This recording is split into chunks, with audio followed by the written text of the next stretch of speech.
much. After 2 hours of debate, the New Zealand Parliament votes 63-60 to make it a criminal offense to steal wages from your staff, just like a staff member stealing from the till. But without it road, those that didn't want it claimed the sky would fall in. Katie said it would clog the courts. Carl said it would become a bureaucratic nightmare. Laura said we already have the appropriate measures in place. Vanessa claimed it would be hard to determine mens rea.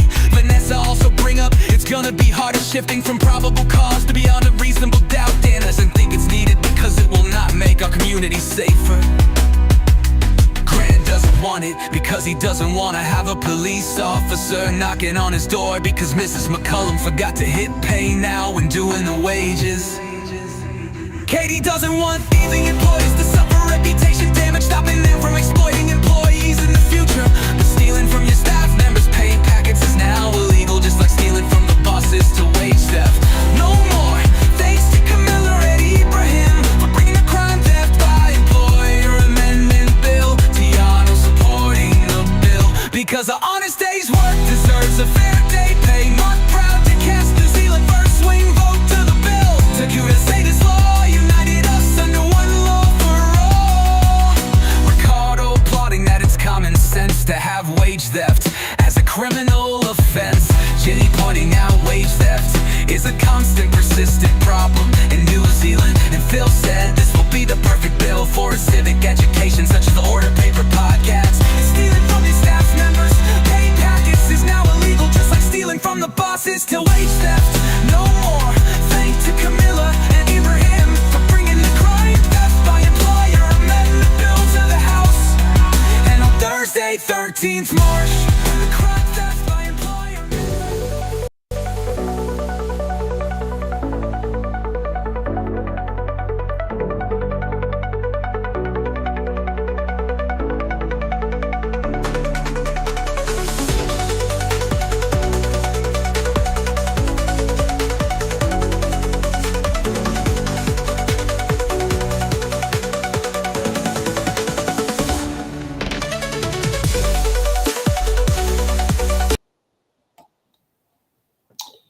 And welcome to tonight's show. Hi. That was a very sudden end of the music.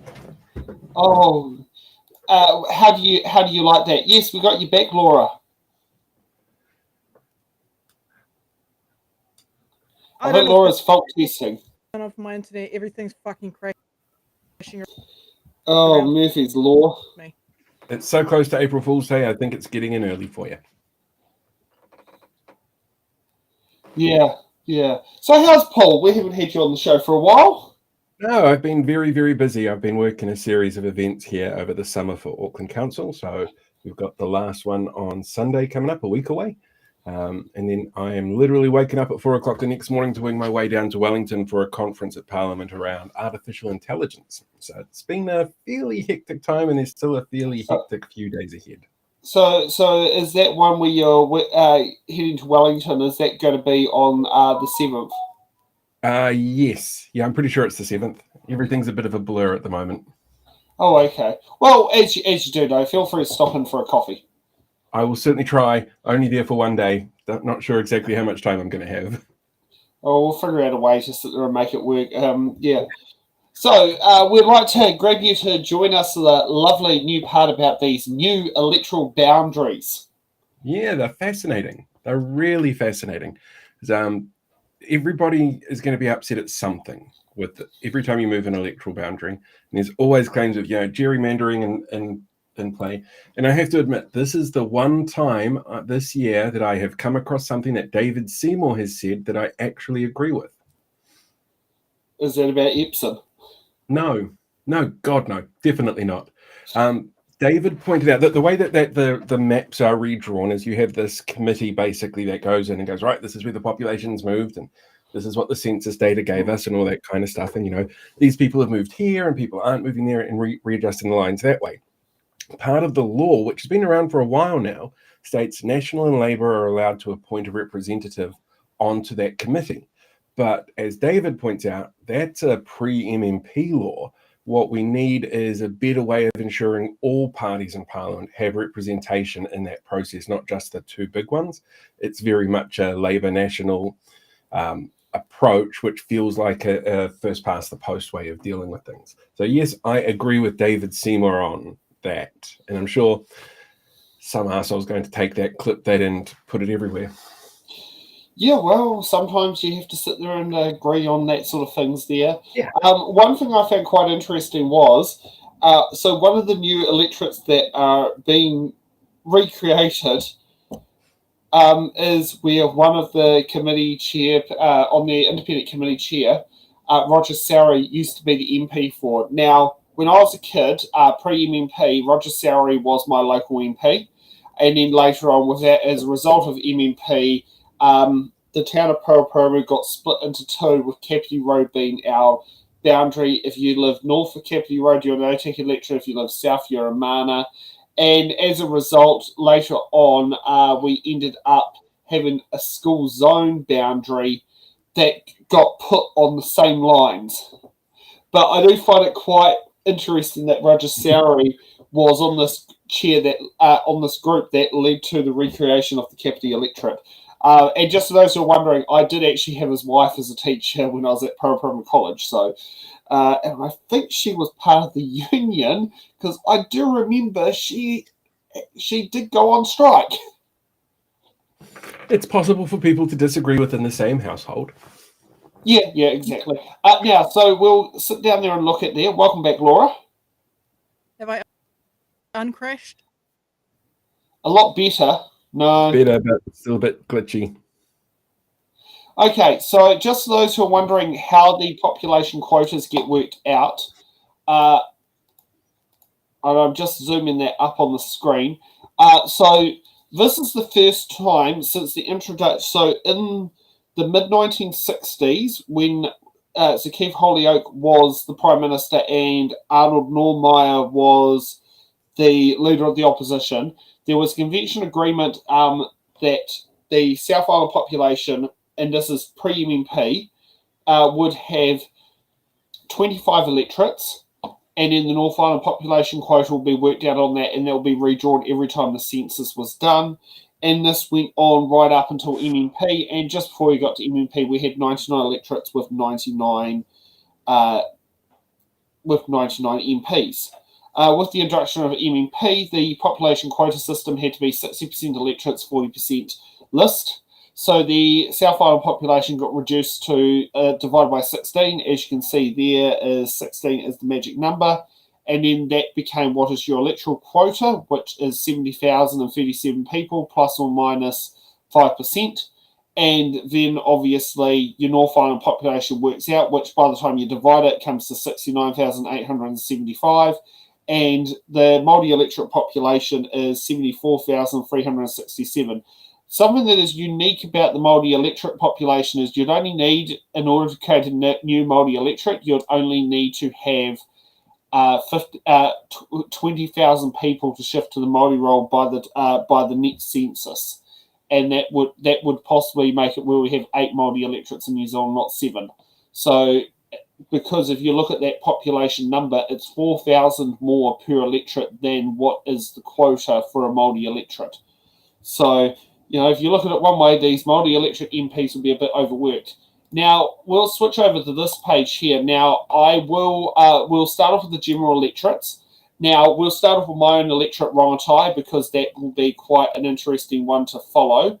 So just to show how the legends work on the map, the shaded area is what is becoming part of the electorate. The non-shaded area is what's in it. And as we can sit there and see, there is the fact that the Rongotai electorate is going to grab Brooklyn and Mount Cook, and also shift Tampa Paul's and Julian Genta's electorate office from looking across the road at the Rongotai electorate to fully within the Rongotai electorate. So that is something that's in there. I mean, if we can see Newtown there, you can see which suburb. I'm not in the area that's going to be shifting. As we go more up the map, we've got Wellington Central here.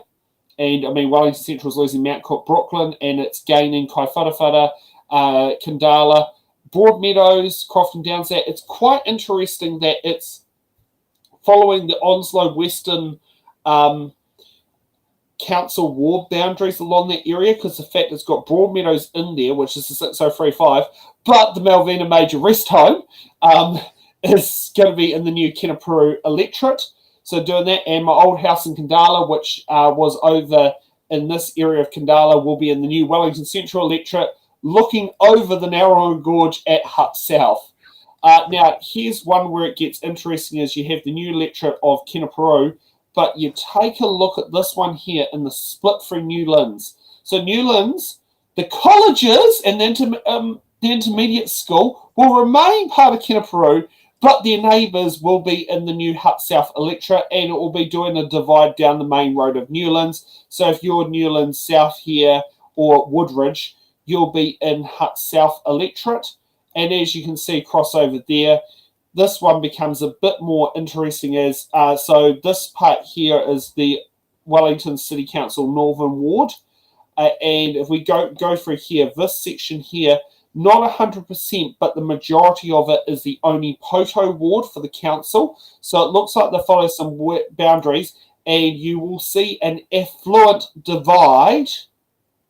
Anyone knows about this divide here in Porirua, where the more affluent part of Porirua City is going to become part of the Kapiti electorate. In pre-MMP days, that electorate that used to be part of the Kapiti electorate. Now, you will see goodbye the electoral boundary down the middle of the road in Paraparaumu. As I said earlier, Kapiti Road was the boundary. Then it shifted a bit south. That was on the other side of the airport and took over the other side of the railway tracks. But it was go through there. And also, if you take a look at here, the boundary on the northern end of what will be new Kapiti electorate follows the Kapiti Coast District Council boundary.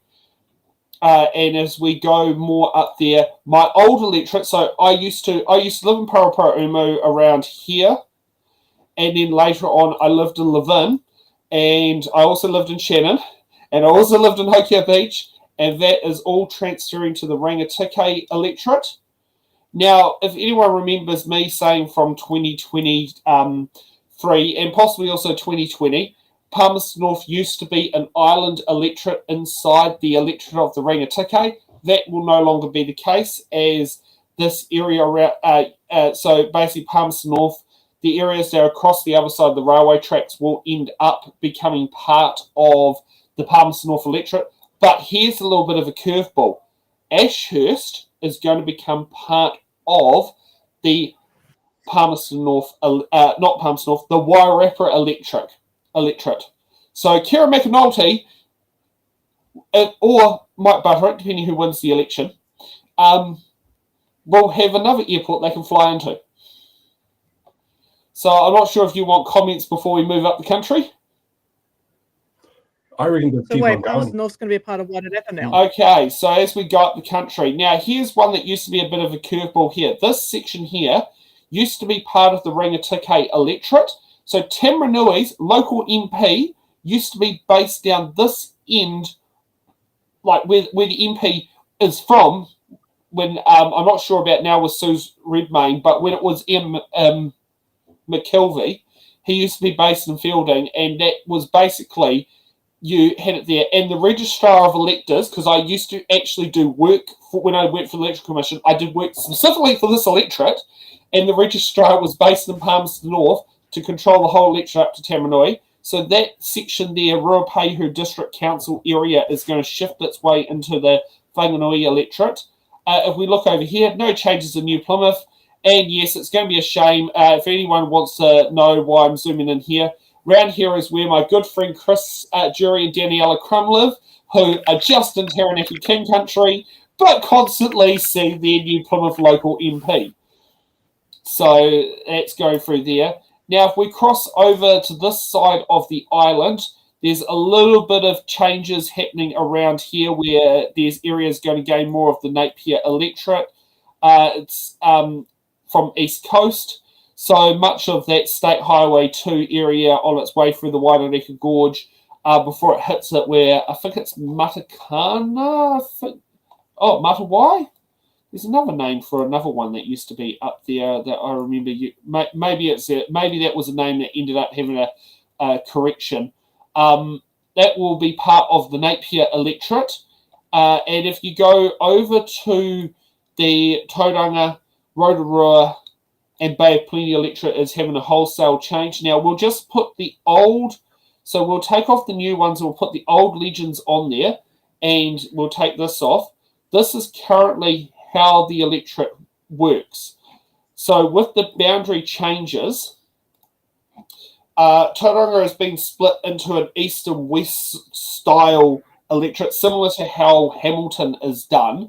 So this section will become Tauranga, and this section here, which is part of, will formerly be Bay of Plenty, will now become a new electorate called Mount Maunganui.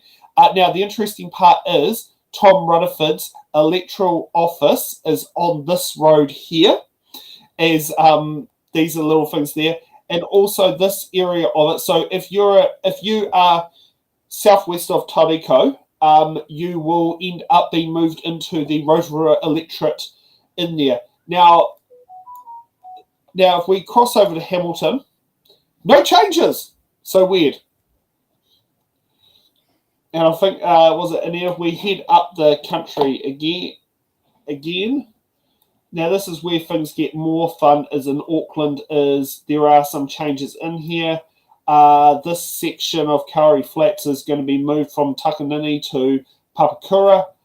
This section here, which will become part of Manarewa electorate instead of Takanini. Okay, right. Can everyone hear me now? Yeah, we can hear you. Yeah, it looks like Peter and Leanne are still going to be in the Takanini electorate. They're a little bit annoyed with Rima as their local MP. They find her unprofessional from their opinions, but that's just what it is. Everyone's free to have their opinions. If you look over here, little bits of the Mangere electorate. Anyone who remembers that name, David Longy used to be the local MP of it. So that's gained some of the areas of Manarewa. And Manarewa's gained some areas of Mangere. It still has the airport. Now, this is one that's going to be a bit interesting, is the new electorate for, it's I don't know what that. Otahuhu. So that's going to be a new. So that's going to pick up some areas around here. Now, this is Christopher Luxon's electorate. Botany is going to gain. Is that? No, that can't be Papakura. What one does Botany bring up? Yeah, so Botany will end up picking up what looks like this area here. I might have that one a little bit wrong. This area is Pakuranga, where Simeon Brown is, and I think this is where Jill and I stayed when we were up in Auckland for our Auckland leg of the show. Mangakiki grabs a bit of areas of Tamaki, and I think it's Pamua Otahuhu. The Tamaki electorate grabs a bit of this area here. Don't know, where does that one end up coming from? Oh, there, the Pamua Otahuhu. If you take a look here at Epsom gains the hospital, Eden Terrace, and this little random triangle here, and Ellerslie Racecourse. If we take a look at Mount Albert, my good old friends Yara and Tara Oaken are going to be moving into the Mount Albert electorate from the Mount Roscoe electorate. So that's going to grab this area here as well. So it's going to grab Sandringham and half of the Mount Roscoe suburb. That just feels so weird. Mount Roscoe is going to grab some Blockhouse Bay off New Lynn. If we take a look at Auckland Central is obviously losing Grafton, but it keeps University, and it's gaining Greyland and Westmere. And the east of Auckland, Auntie Gwen will be moving out, will be still the same house, but in a new electorate. called Waitakere. Yep. And this one, I believe, is now it's sorry, just Glendine. Oh, that's quite funny. I remember that when Uncle Des first bought his house in the suburb of Kelston with a T. Wellingtonians, we all know what we're talking about there. Before it was Kelston, it used to be called Glendine, and then it was Waimate City. And that was in Daphne Road. This is the new electorate of Ranui, which soaks up many different electorates from there. And then you've got Upper Harbour over here, which gains Whenuapai Air Force Base. And bits that of the top end of Snap. They have a suburb called Snapner's Rock? Oh my god, you learn something new every day. Was it Northcote, which is my ex's Alex's electorate and Paul's electorate, gains Warrell Valley. North Shore electorate gains a little Windsor Park. How ironic is that? And the East Coast Bays electorate, which is currently Erica Stanford's, gains Albany and Peru. Is she about to be the MP for prisoners?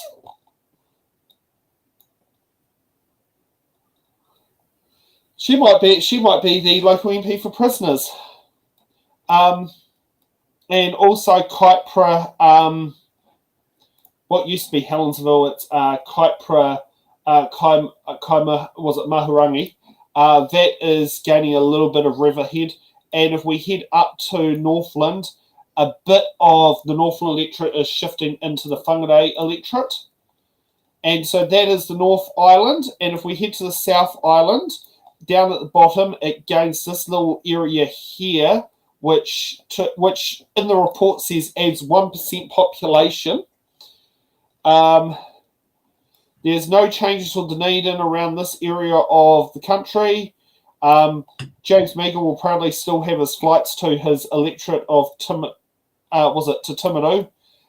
In Christchurch, there is a bit of a change there. So bits of Ilam have been gone into Christchurch Central. This section of Christchurch Central is going into East.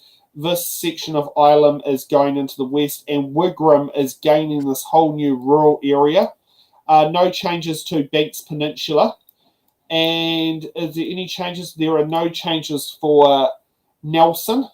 And if we take off the general electorates and we put on the Māori electorates, there is a tiny little bit of change in the city of Lower Hutt. So the area that was formerly Te Tai Tonga, part of Lower Hutt, will be getting shifted into the Ikara Rāwhiti electorate, which will be the electorate that both Laura and Stacey vote in. Any comments? It's a really fascinating thing to see the maps change.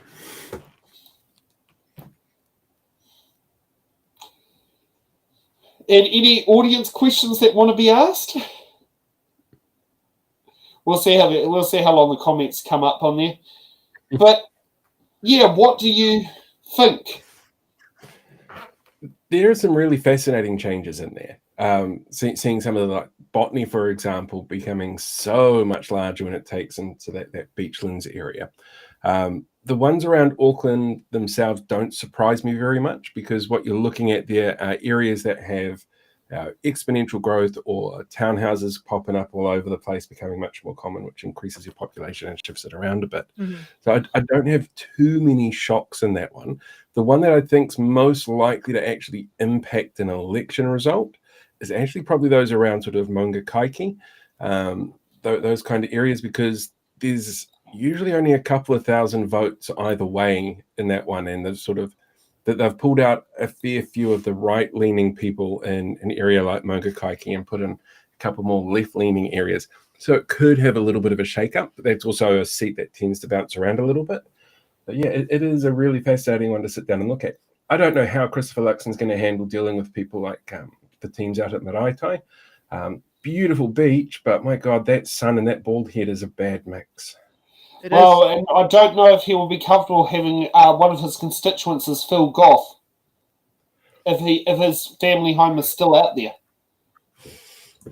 Possibly, but he does get that cool lighthouse house that spins around. Nothing Oh. changes that much in my neck of the woods in terms of who's going to be voting for who. Ashurst is it's a small community. Yeah, voting's probably going to just stay consistent. Yeah, and I mean, Ashurst is part of Palmerston North. I think Palmerston North City Council. Yep. It's a weird one of how Ashurst is actually. Yeah, so I'm not sure. Objections might send that into Palmerston North electorate. Yeah, the Tauranga area is quite interesting, but it's one of it was due to needed a split up, something like that. Like I remember Kaz telling me in 2000, it was the 2002 election, 2005, where they went to all the debates with Bob Clarkson versus Winston Peters, and then got the surprise on election day that they were in the Bay of Plenty electorate. Hmm.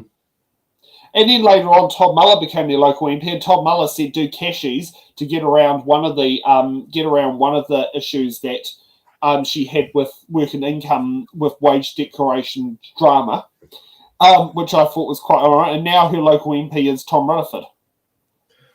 So Well, actually, I'm not sure if that is her local MP because I think she's technically moving there, but it'll be her mum's local MP. Yeah, so the population change in Tauranga is a fascinating one to sit and look at because it is another growing population area. But from what I understand, one of the people who hasn't moved there is the mayor. So I'm not sure which electorate he'll be in. Probably Taupo. So where the mouse is? Yeah, Taupo electorate. Yeah, which is interesting how it has its Cambridge panhandle still. Yeah, well, it's a fascinating one because the people of Cambridge don't see Louise Upston at all unless it's election time. It's one of those weird things where they know they're in the electorate, but what do they get out of it? And yet it's still a very dyed-in-the-wool blue area because it's a retirement space. People go there to live out the last moments of their life. And I mean, to be fair, I wouldn't mind living out the last moments of my life not having to deal with Louise Upston.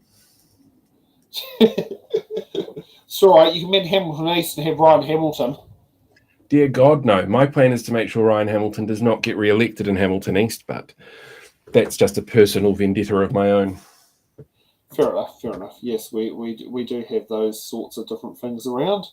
Yeah. But no, the one part I find quite intriguing is the big changes coming in Wellington.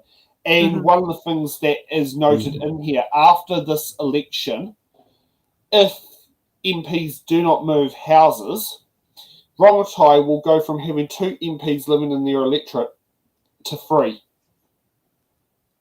Well, that all depends on the outcome of the election itself as well. True. That's current MPs, yes. Yes, Nicole McKee might not actually be in Parliament anymore. The interesting one here about that shift as well around Rongotai and Wellington Central is Mount Cook and Brooklyn are both very left-leaning voting areas. And you pull that out of Wellington Central, they love voting left at the moment. They've got a very left council. They've obviously got Tamitha there at the moment as their local MP, very, very left. So that could have a little bit of an impact there, especially when you look at the sort of the voting base around Oriental Bay and Aro Valley. That tends to be a little bit more affluent. So you tend to see a little bit more of a Aro Valley is more green. Possibly. Aro Valley has always been a green part of Wellington Central. Or there used to be a smart group of split voting, historically speaking, but that may have dropped off at the last election. Yeah, but seeing the numbers that Tamitha Poole managed to drag last night, is it Cooper Duper that's on at the moment in Wellington? Yes. I saw she DJ'd and there's massive crowds everywhere, so I don't know if there were any concerns that she might lose too many voters. I don't think that they were really. I'm just not sure if she would be comfortable heading to Kandala. And I don't think she'll like Ray Chung to be a constituent of hers because Ray Chung lives right at the top end of the electorate here. Sitting there doing that. But yeah, or having she actually currently has Nicola Willis as a constituent because Nicola Willis lives around this area. So yeah, and I think that was roundabout where Grant Robertson used to live as well at one stage. That wouldn't surprise me. It is a large area when you look at it. Considering how spread out the suburbs are in Wellington and the shape of the city, it is quite a large electorate for an urban electorate. Yeah. Well, I mean, it's got half of Ohario Valley in there. Well, it's got the macro part of it. Yeah, it hasn't got the Ohario part, but it's got the macro part. But yeah, I mean, and this one is Kenepuru. I wonder how that seat's going to go, but I can see there's going to be an objection in this area because on the local Newlands community group, people were objecting, going, the Electoral Commission's got no brains. We shop in Johnsonville. Why would we put in Hutt South? Because that's how it works. Yeah. And this part really is going to make me laugh. Anyone knows about Tawa? Tawa did a big thing in the late 80s to make sure it never got part of Porirua when councils were amalgamated, ended up with Wellington. This electorate would actually put them part of Porirua, not part of Wellington. It would be quite interesting. To power out to protest again. Out of curiosity, because I see this one obviously dives straight out into the Tasman. What is out there that would be counted as part of the electorate? This thing here? Well, no, I see you've got the island there. No one lives there. Mana Island. See how far out that goes into the strait. I mean, I don't know who's waiting from the ocean. Mermaids? I don't know. Is there It could be the transit lane. Because I do know that around about this section here, at a certain flying altitude, it is classed as a transit lane, and you don't have to talk to the Wellington Control Tower when you pass through its airspace if you're flying down the transit lane. But that doesn't change who lives there, which is what they make the lines on. Well, and put it this way, Soames Island's part of Hutt South. Kapiti Island, no, that's Mana Island, that's Kapiti Island. Actually, here's one to throw people right off. Chatham Island. Chatham is part of Rongotai, isn't it? Yes. We're one of the few urban electorates that have 2 airports.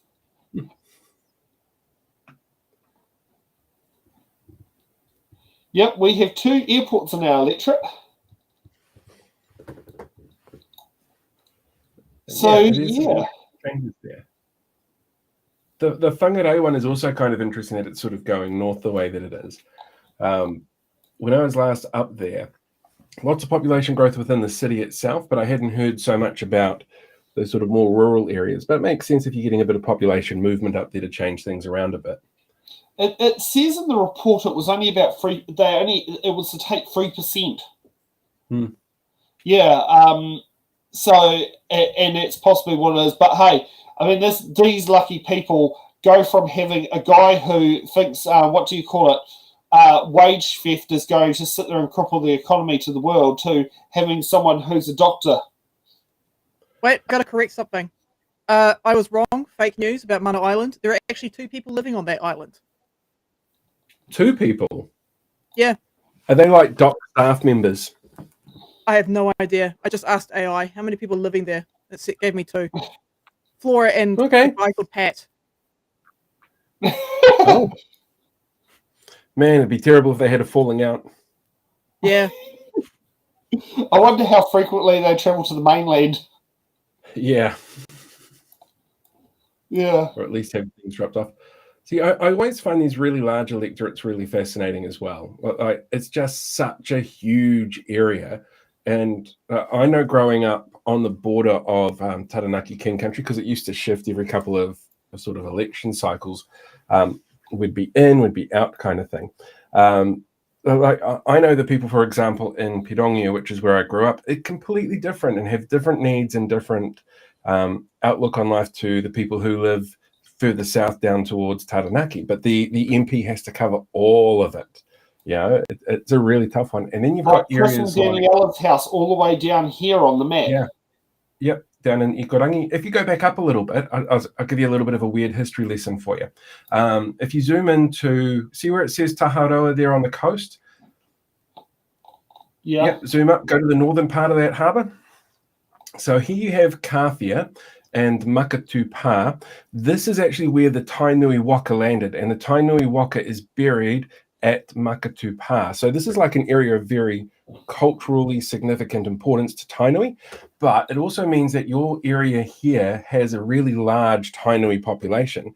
The needs of the people of Tainui are being represented at the moment partly by Hana Rafati Maipi Clark as the MP for the Māori Party, but also by fucking Barbara Kuriger, the woman who tried to get her kid and son off animal abuse charges. And you try doing something like that in a place like Kawhia, you'd get lynched. But she still has to represent all of them. Like, it's a really tough job. I can't imagine it's possible to do it particularly well. Yeah, and I mean, also these numbers of MPs going up is not exactly making things easier for MPs. I mean, when MMP was first introduced, as you can see here, the numbers up there, when it was first introduced, this number was 55,000 people. Was it? No, not 55. What it might have been when MMP. Actually, I'll just Google it. Electoral quota 1996 NZ. So the just a moment, the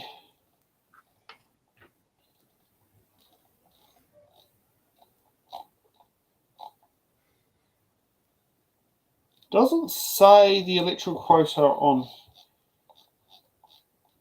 here. Just a moment, electoral quota.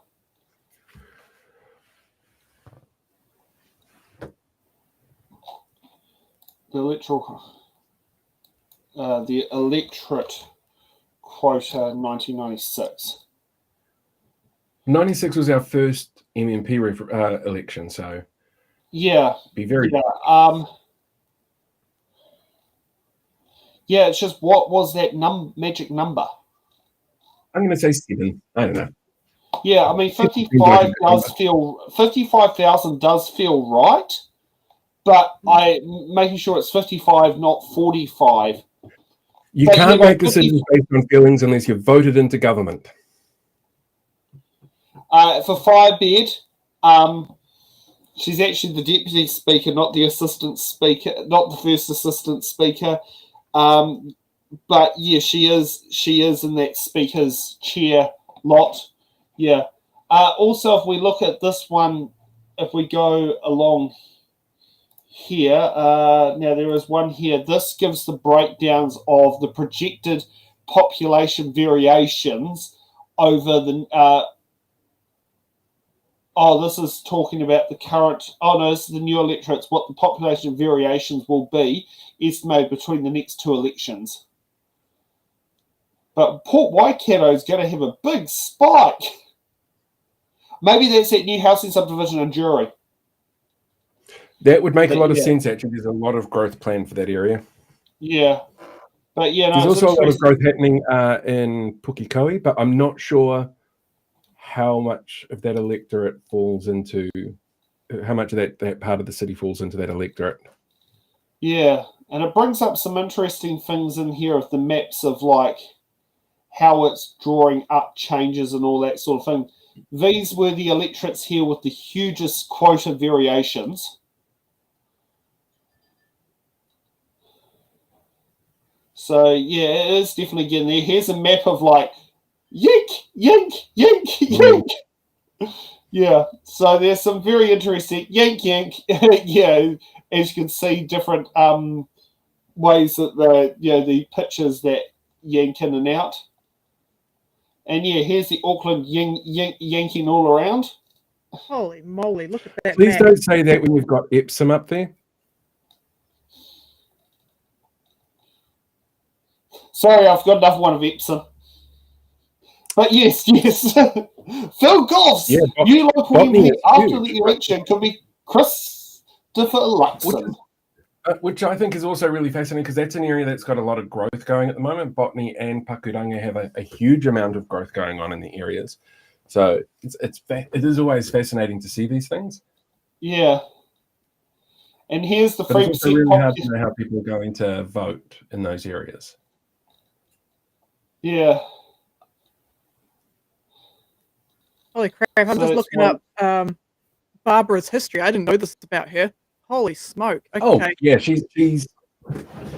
tried to use her position as a MP to get her husband and son off animal abuse charges. They were horrific. Yeah, this is at the same point. that there was a members' bill. She put in a members' bill about parental responsibility around the same time. Yeah. She lost her portfolio as spokespeople for, I think it was the farming portfolio. Was it animal welfare or? No, it was something to do with farming. It wasn't animal welfare specifically that she had a portfolio for. It was basically, I've learned my lesson and I'm really sorry, but now that she's in government, she's the deputy speaker.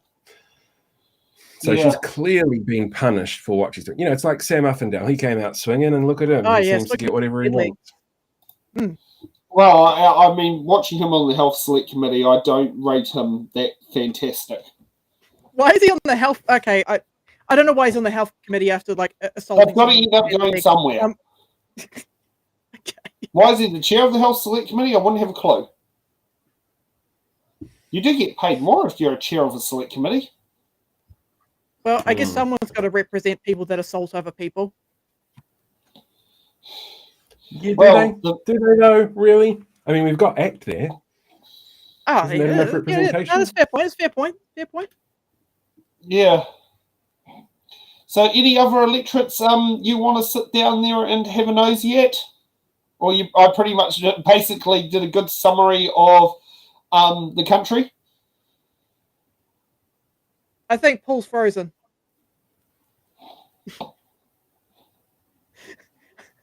I know, Paul's suffering from what you were suffering from earlier. Yeah. Too much information, Sam. You're freezing everyone's computers.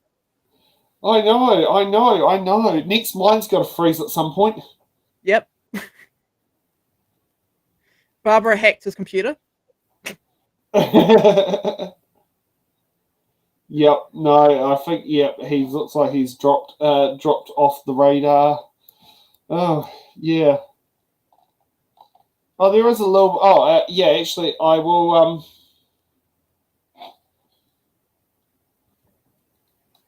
Yeah, and Paul's completely dropped out of the system completely. Yep. Oh, there's a little area of. Whoa! Wrong one. Oh. I'm not the map. Yeah. Yeah, there was accidentally hit the wrong key there. There is this section of Hutt South from the KGB that is going to be moving into Rimutaka. So that will be something that is minorly interesting. Yeah, so speaking from my electorate, it is very funny, including Ashurst under the Wairarapa electorate, considering that it's close to Palmerston North. But, hey, nothing much is going to change for us. Yeah. My apologies. The internet decided it didn't want to work. It's like dial-up. Somebody must have called in or something. But it is also time for me to have to vote, and I thought it would be rude for me not to leave, to leave without saying goodbye and good luck and break a leg and please give the government hell. Yeah. So, what do you think? It's going to be an interesting election. I think so. I think one of the things to remember about the election is, you get a couple of thousand votes moving around that. That area might have voted left or might have voted right. I know the spin-off did an analysis of, I think there was 13 electorates in total that were having a shift change or move around. One of those was the big mix of the two that are being amalgamated into one. But the rest, the shift tended to be half were shifting left, half were shifting right. And it can feel like you're sitting going, oh, yeah, but, the party I support doesn't get the thing that I want. But if half of them are turning one way, half turning the other way, it does sound kind of fair. Yeah. So, but ultimately, what will happen at the election, there will always be people who are in blue areas who vote red and red areas that vote blue and every other colour that we've got that gets represented in government. Thank goodness we've got MMP. Yeah, I'm just going to say, thank fuck we don't have first past the post. Exactly.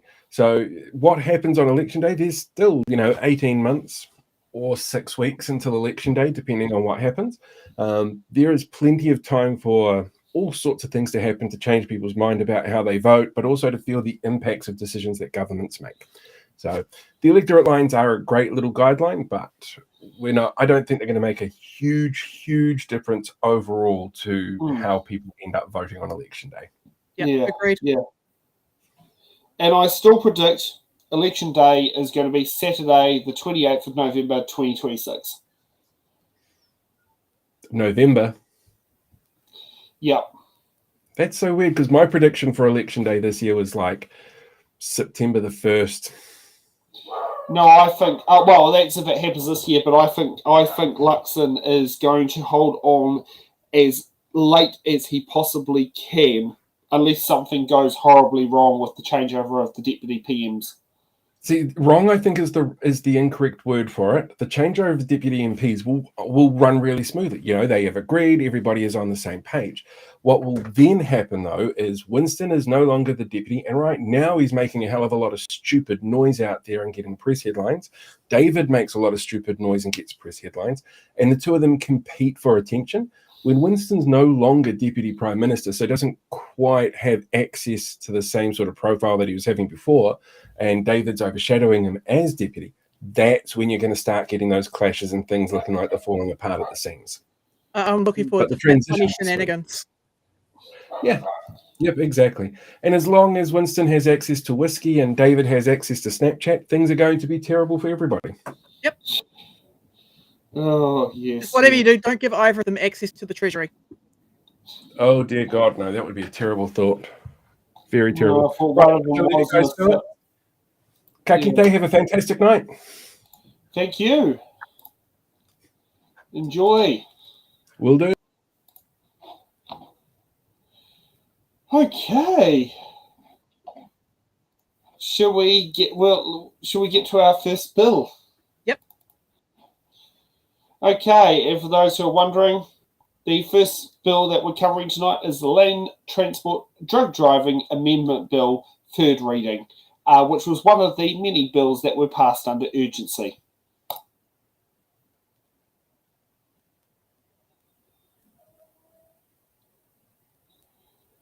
Yep, thanks for that lovely, great reminder.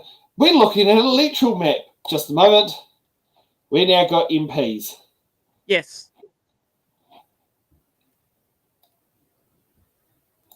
So let's kick it off with the Bish. Contrary no, the ayes have it. Regulatory Systems, Immigration and Workforce Amendment Bill, third reading. Regulatory Systems, Economic Development Amendment Bill, third reading. Call on Government Order of the Day number 5. Land Transport Drug Driving Amendment Bill, third reading. Honourable Chris Bishop. Mr Speaker, I present a legislative statement on the Land Transport Drug Driving Amendment Bill to the House. That legislative statement is published under the authority of the House and can be found on the Parliament website. I move that the Land Transport Drug Driving Amendment Bill be now read a third time. Mr Speaker, I'm very pleased to present this bill to the House for its third reading. This is Parliament's third attempt in about 3 or 4 years of introducing oral fluid testing for drugs at the roadside.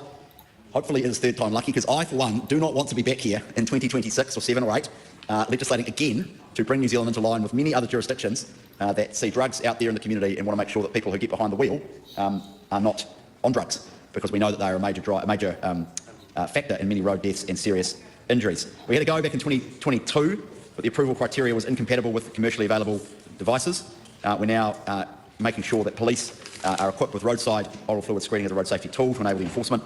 The way I think about it is it's a little bit like breath testing for alcohol. They'll be able to stop any driver of a motor vehicle to administer an oral fluid screening test, key part of deterring drug driving, making sure that people can be tested any time and anywhere. A driver who tests positive on the first screening test will be required to undergo a second screening test and provide an oral fluid sample for laboratory testing. 2 positive screening tests triggers a mandatory 12-hour stand down from driving to address any immediate road safety risk. An infringement notice is only issued following a positive laboratory test. The Minister of Police will set out in notices what qualifying drugs or families of drugs will be tested for at the roadside and in the laboratory.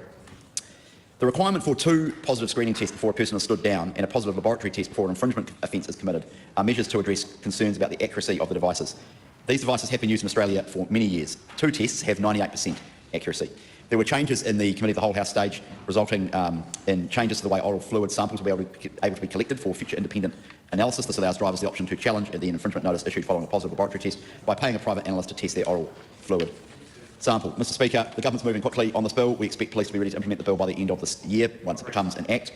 Before it is rolled out, they will have to procure and approve the devices and the laboratory services. They'll have to train police officers and develop regulations to support the regime. But it is a good step forward. I think many people will welcome it. As I said at the start of my brief remarks, drugs are a contributor to many deaths and serious injuries on the road, alongside alcohol. And now, of course, we will have soon we'll have a method of testing for drugs on the road. And I think we will look back in 5 to 10 years and we will say, what was the fuss about? How crazy was it that you could be high on weed or coke or meth. MDMA says Tom Rutherford. Oh, Tom says Mike Burritt told him. I'll just be a bit careful about what I say here, particularly in relation to Tom Rutherford, the youngest member of the National Party caucus. It doesn't actually matter. The point is drugs can impair your driving, and the idea that you could be high and drive is nuts. And up until this law comes into effect and is implemented, there is essentially nothing to stop you doing that. Certainly not in the law, and or certainly not any ability to check that. So it's a good bill. We've worked pretty hard on it, and I'm looking forward to seeing its passage through the House today. Thank you. Okay, let's just point out the obvious. No, this is not like testing for alcohol. Some people can have impairment from drugs that may not be detected in roadside testing, and other people may not be impaired by prescription drugs that can be detected in roadside testing. So no, it's not like alcohol testing, and you get your keys taken away for 12 hours, and you don't get to challenge the results on the roadside. So no. Very quick summary. Okay. Let's see what Labour's second speaker's got to say. The question is that the motion be agreed to. Tangi Utakiri. Kia ora, Mr Speaker. It's a pleasure this evening to take a call as the opposition's transport spokesperson on the Land Transport Drug Driving Amendment Bill. This is a piece of legislation, sir, that Labor supported at first reading, was very constructive, I believe, through the Select Committee process, supported at second reading. We did have some issues that we still don't think are resolved that weren't resolved at the committee stage, but despite that, we come to third reading, and as a party, we will be supporting this bill this evening. It's interesting, Mr Speaker, just listening to the Minister outline the government's belief that this will prioritise road safety.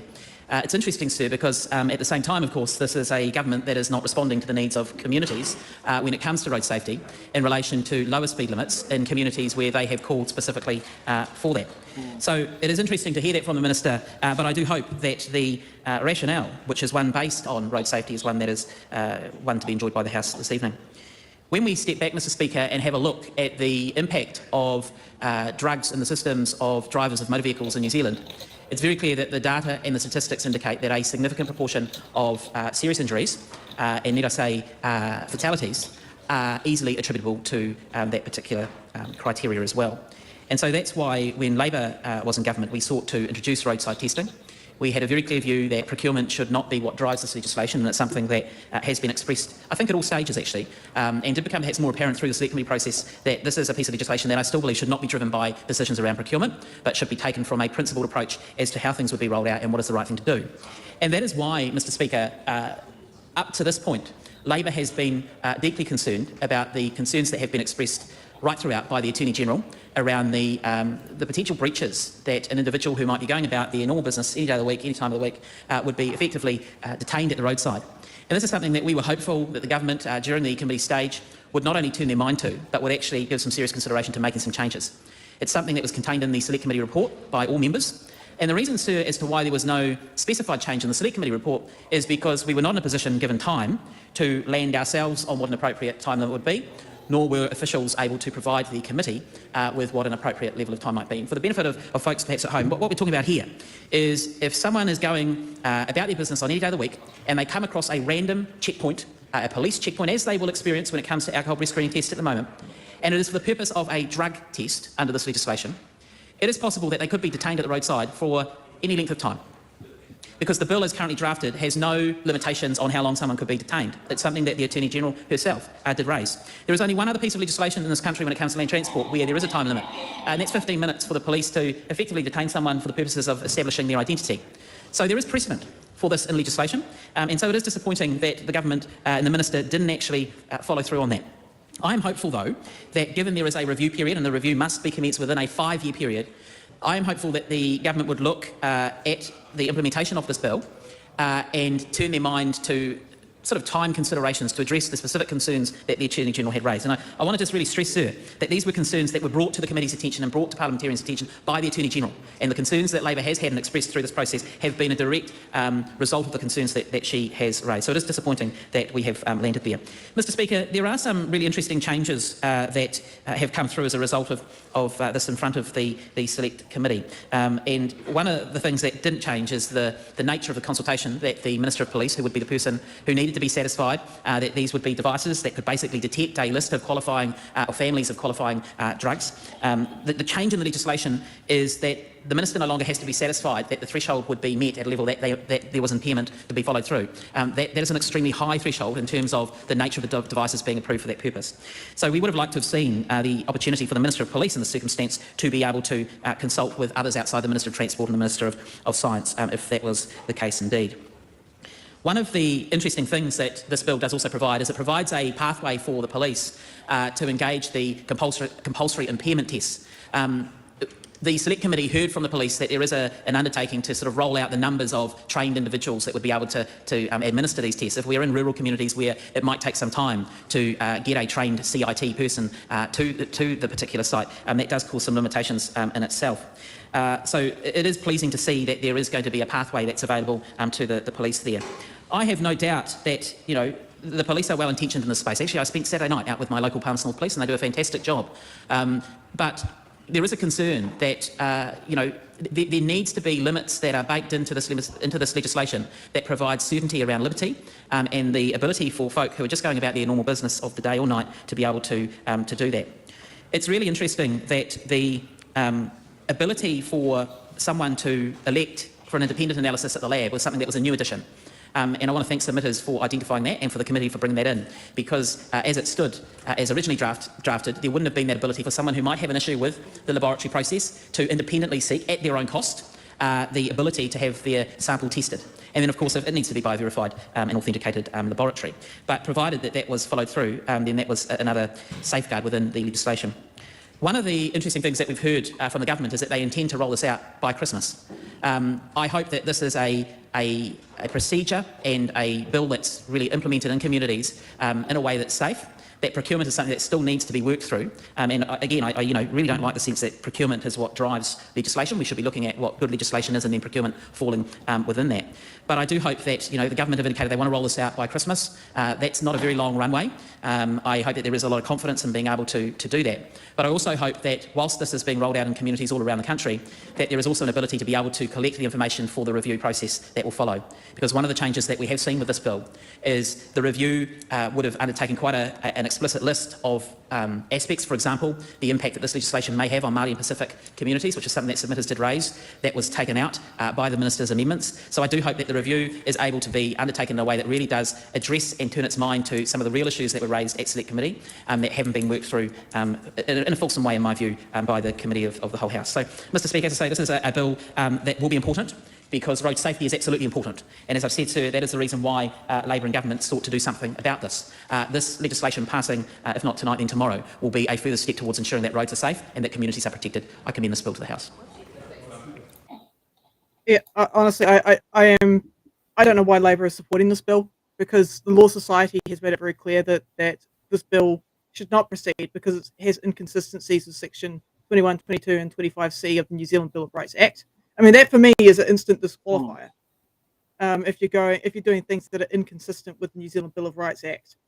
And I am concerned about the number of Māori that are going to get caught up in this legislation, especially those from the Waikato region, because that's where a lot of people who have had fatalities with drug driving are getting caught. Yeah, it's going to be interesting there. It's good that Tangi actually brought up a question that Firebear brought up earlier about you could challenge your results for an independent test, but you have to do it at your own cost. It's just what happens if that test ends up giving a different result. I wonder who bears the cost of that, because in a court, does that mean if you're drug driving, does that mean, do you have the chance of losing your license for a prolonged period of time? Because that's something that, this talks about roadside safety, but it doesn't talk about, I've not heard anything about punishments such as potential license suspensions other than the 12-hour stand-down period, which the police can issue, but it doesn't talk about whether you would sit down there and actually have whether you could potentially lose your license for 6, 12 months, couple of years, that sort of thing there.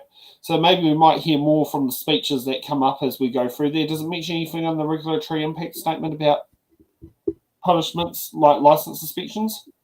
I'd have to double check that, but I do know that drivers who refuse to take a screening test will be faced with an infringement fee and demerit points at roadside and will be prohibited for driving for 12 hours.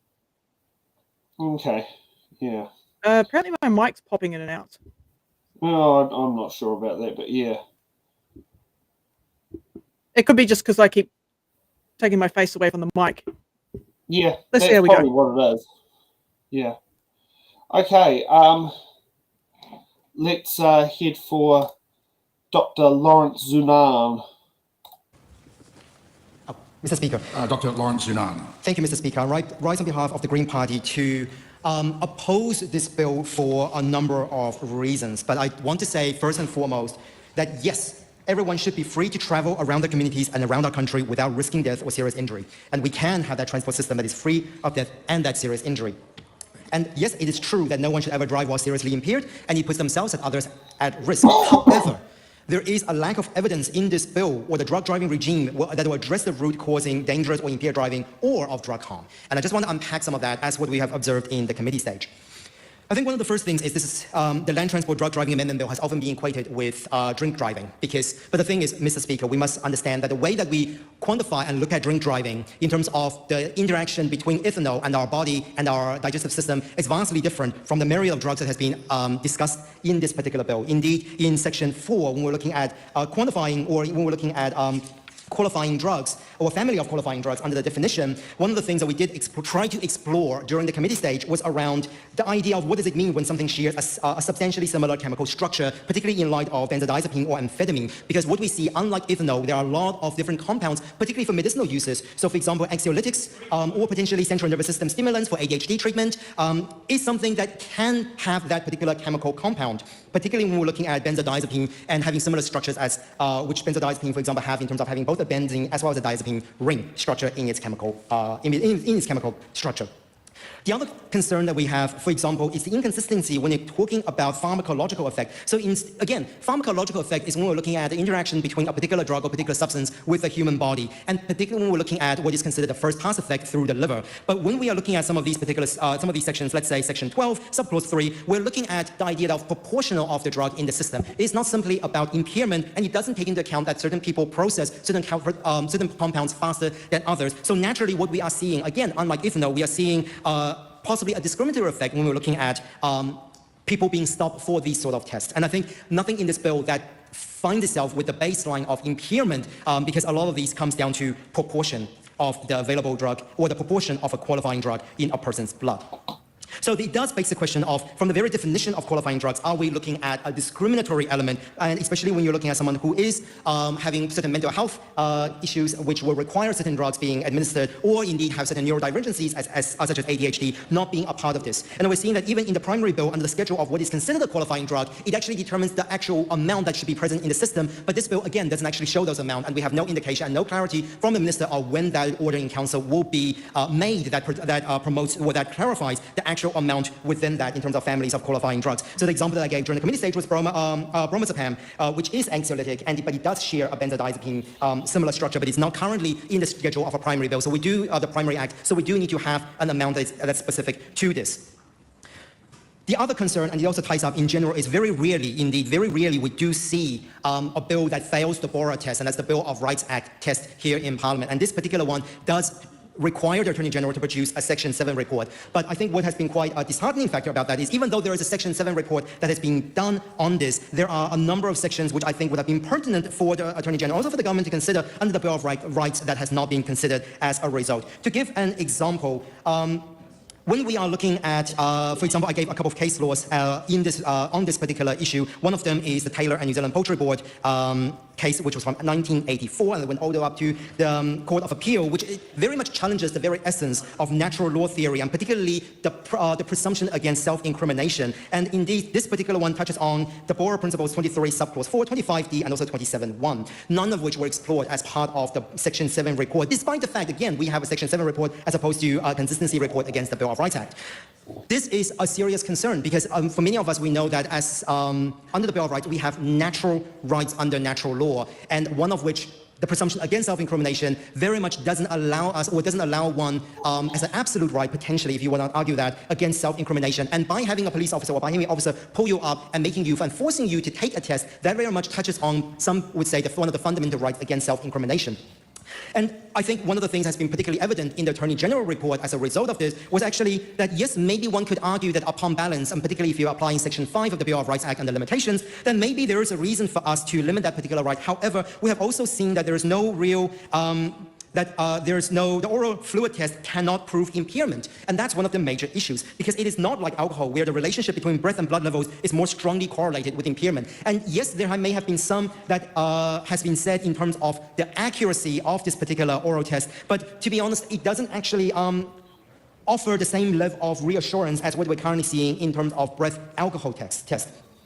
The other thing that I want to mention, as also part of the same vein in terms of potential challenges in terms of the Bill of Rights, is actually a very recent case where the ruling just came out a few days ago, which is happening at Lawrence and Police, and this is in the High Court. It's a High Court ruling that talks about when a person, in this case Mr. Lawrence, was stopped by the police, he was allowed to consult a lawyer as to a natural right to consult a lawyer. But one of the things that the officer failed to consider is that under Section 23, subsection 1b of the Bill of Rights Act, the right to consult a lawyer also requires a right to privacy, as in you are supposed to consult a lawyer in private. And because of the fact that the police officer just happened to be in the car with Mr. Lawrence at that precise time, it also meant that that particular test was considered inadmissible in court because of the fact that the Bill of Rights has been violated. So we're actually going to be seeing a lot more potential challenges when it comes to this. And this is in with regards to Section 27 of this particular bill, where it talks about an enforcement officer must forbid a person to drive a motor vehicle for a 12-hour period if the person fails or refuses to undergo an oral fluid screening test without delay. And one of the other things we haven't managed to get clarity on during the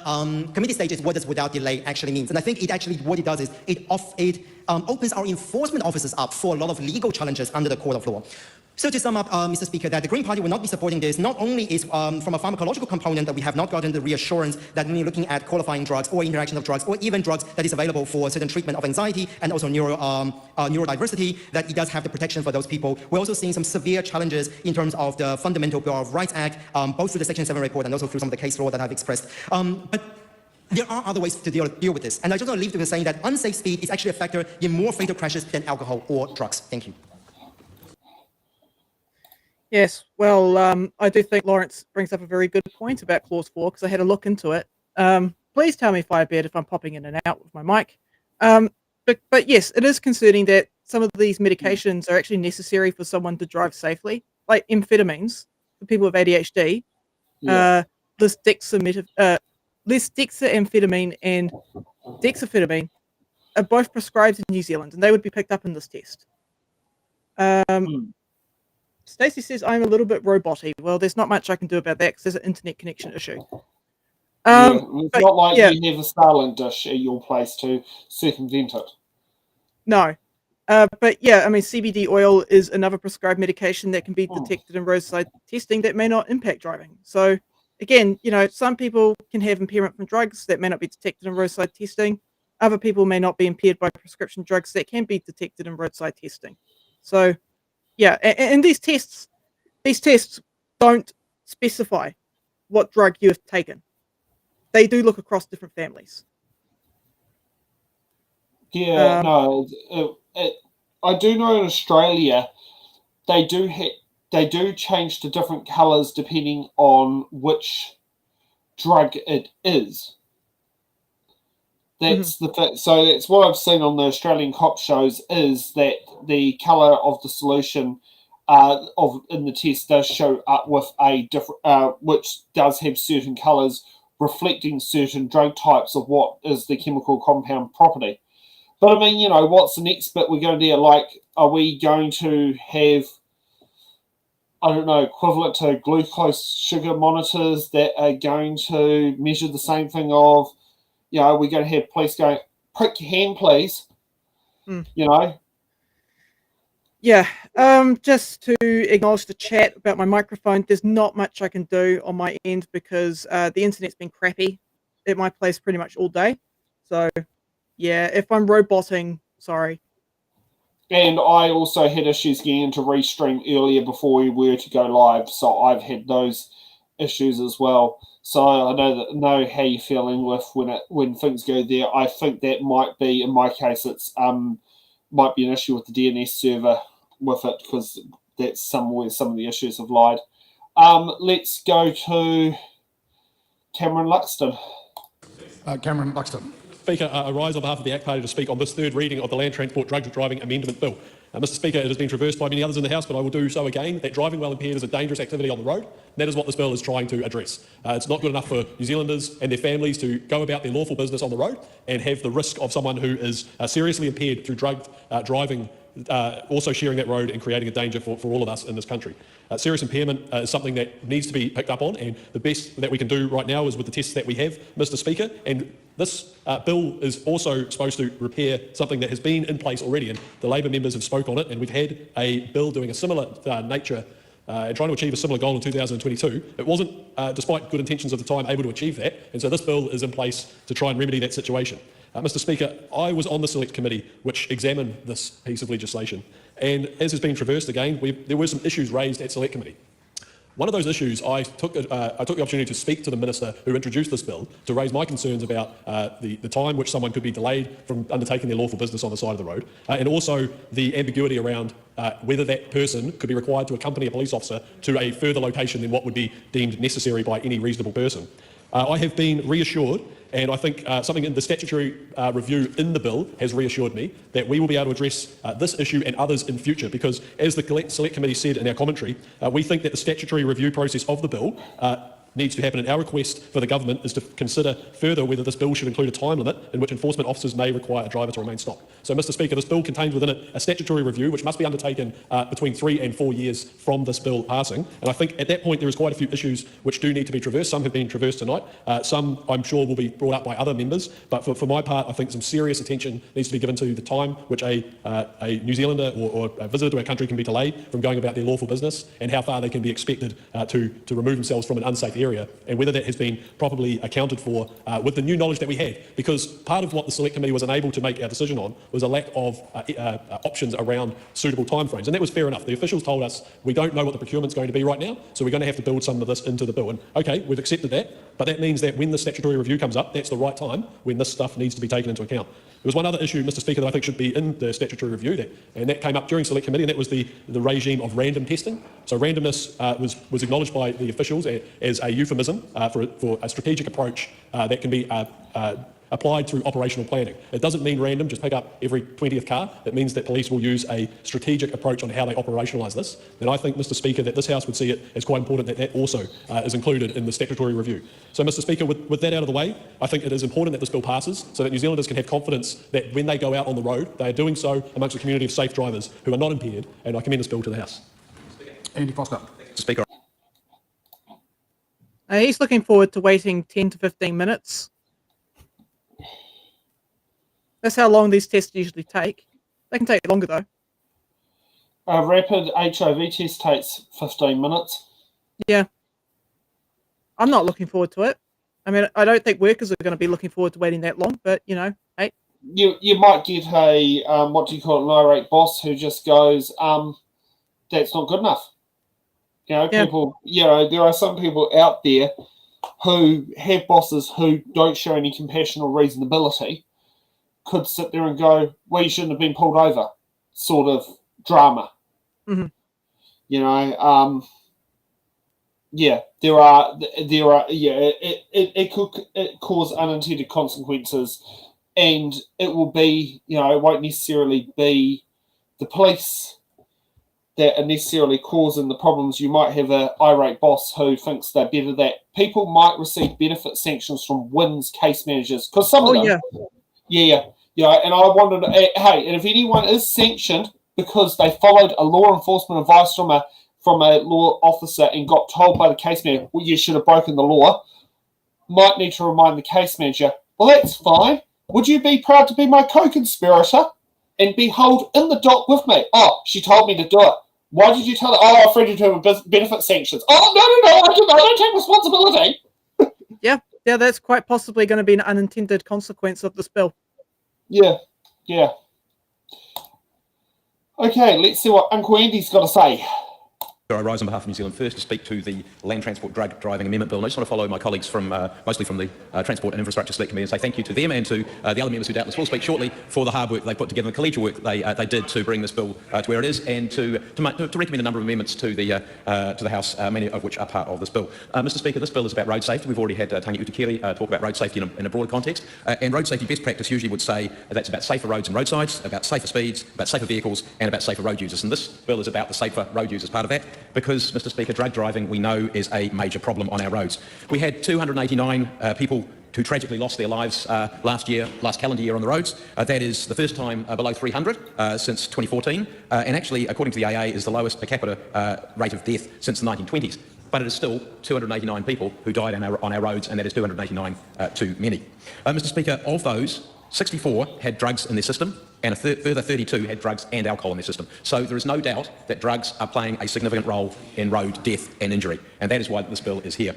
Mr Speaker, this bill aims to have put in place a drug testing regime, and the whole purpose of that is not so much to catch people, but is to discourage people from consuming drugs, being under the influence of drugs, and then driving, and then potentially causing death or injury to themselves or to other people. As we've already heard, the previous Labor government did see this as a problem and had a crack at fixing it, and the intention was good. The problem was that the regime was put in place, the technology just simply doesn't exist to be able to do the testing at roadside and be able to determine someone effectively guilty at roadside because the technology is not there. So what this regime does is, instead of doing that, it says we do a screening test at roadside, and then we do a laboratory test to say we're going to fine you, and that laboratory test is recognised as being much more robust. So the advice we had from the experts was that they couldn't stand behind the accuracy of the roadside test, the oral fluid test. It's pretty good, but it's not perfect. And there's always that issue of saying whether you like the numbers or not, but it is better that 100 guilty people go free than that one innocent person is convicted. And so I guess that is what that thinking is about. But what they did say is that they would stand behind the lab test as being just as good and just as accurate as the blood test, which we already are familiar with. So this regime puts in place that two-stage mechanism. The bill's based, in theory, on random, but random, as you've heard my colleague Cam Luxton say, is a bit targeted. It's targeted to places where, while it is in theory, it's anyone, anywhere, anytime, that's true, but it is likely to be operationally targeted, and part of that is because the number of drug tests is going to be very, very much less than the number of alcohol tests that are done at the moment, but it is still intended as a deterrent.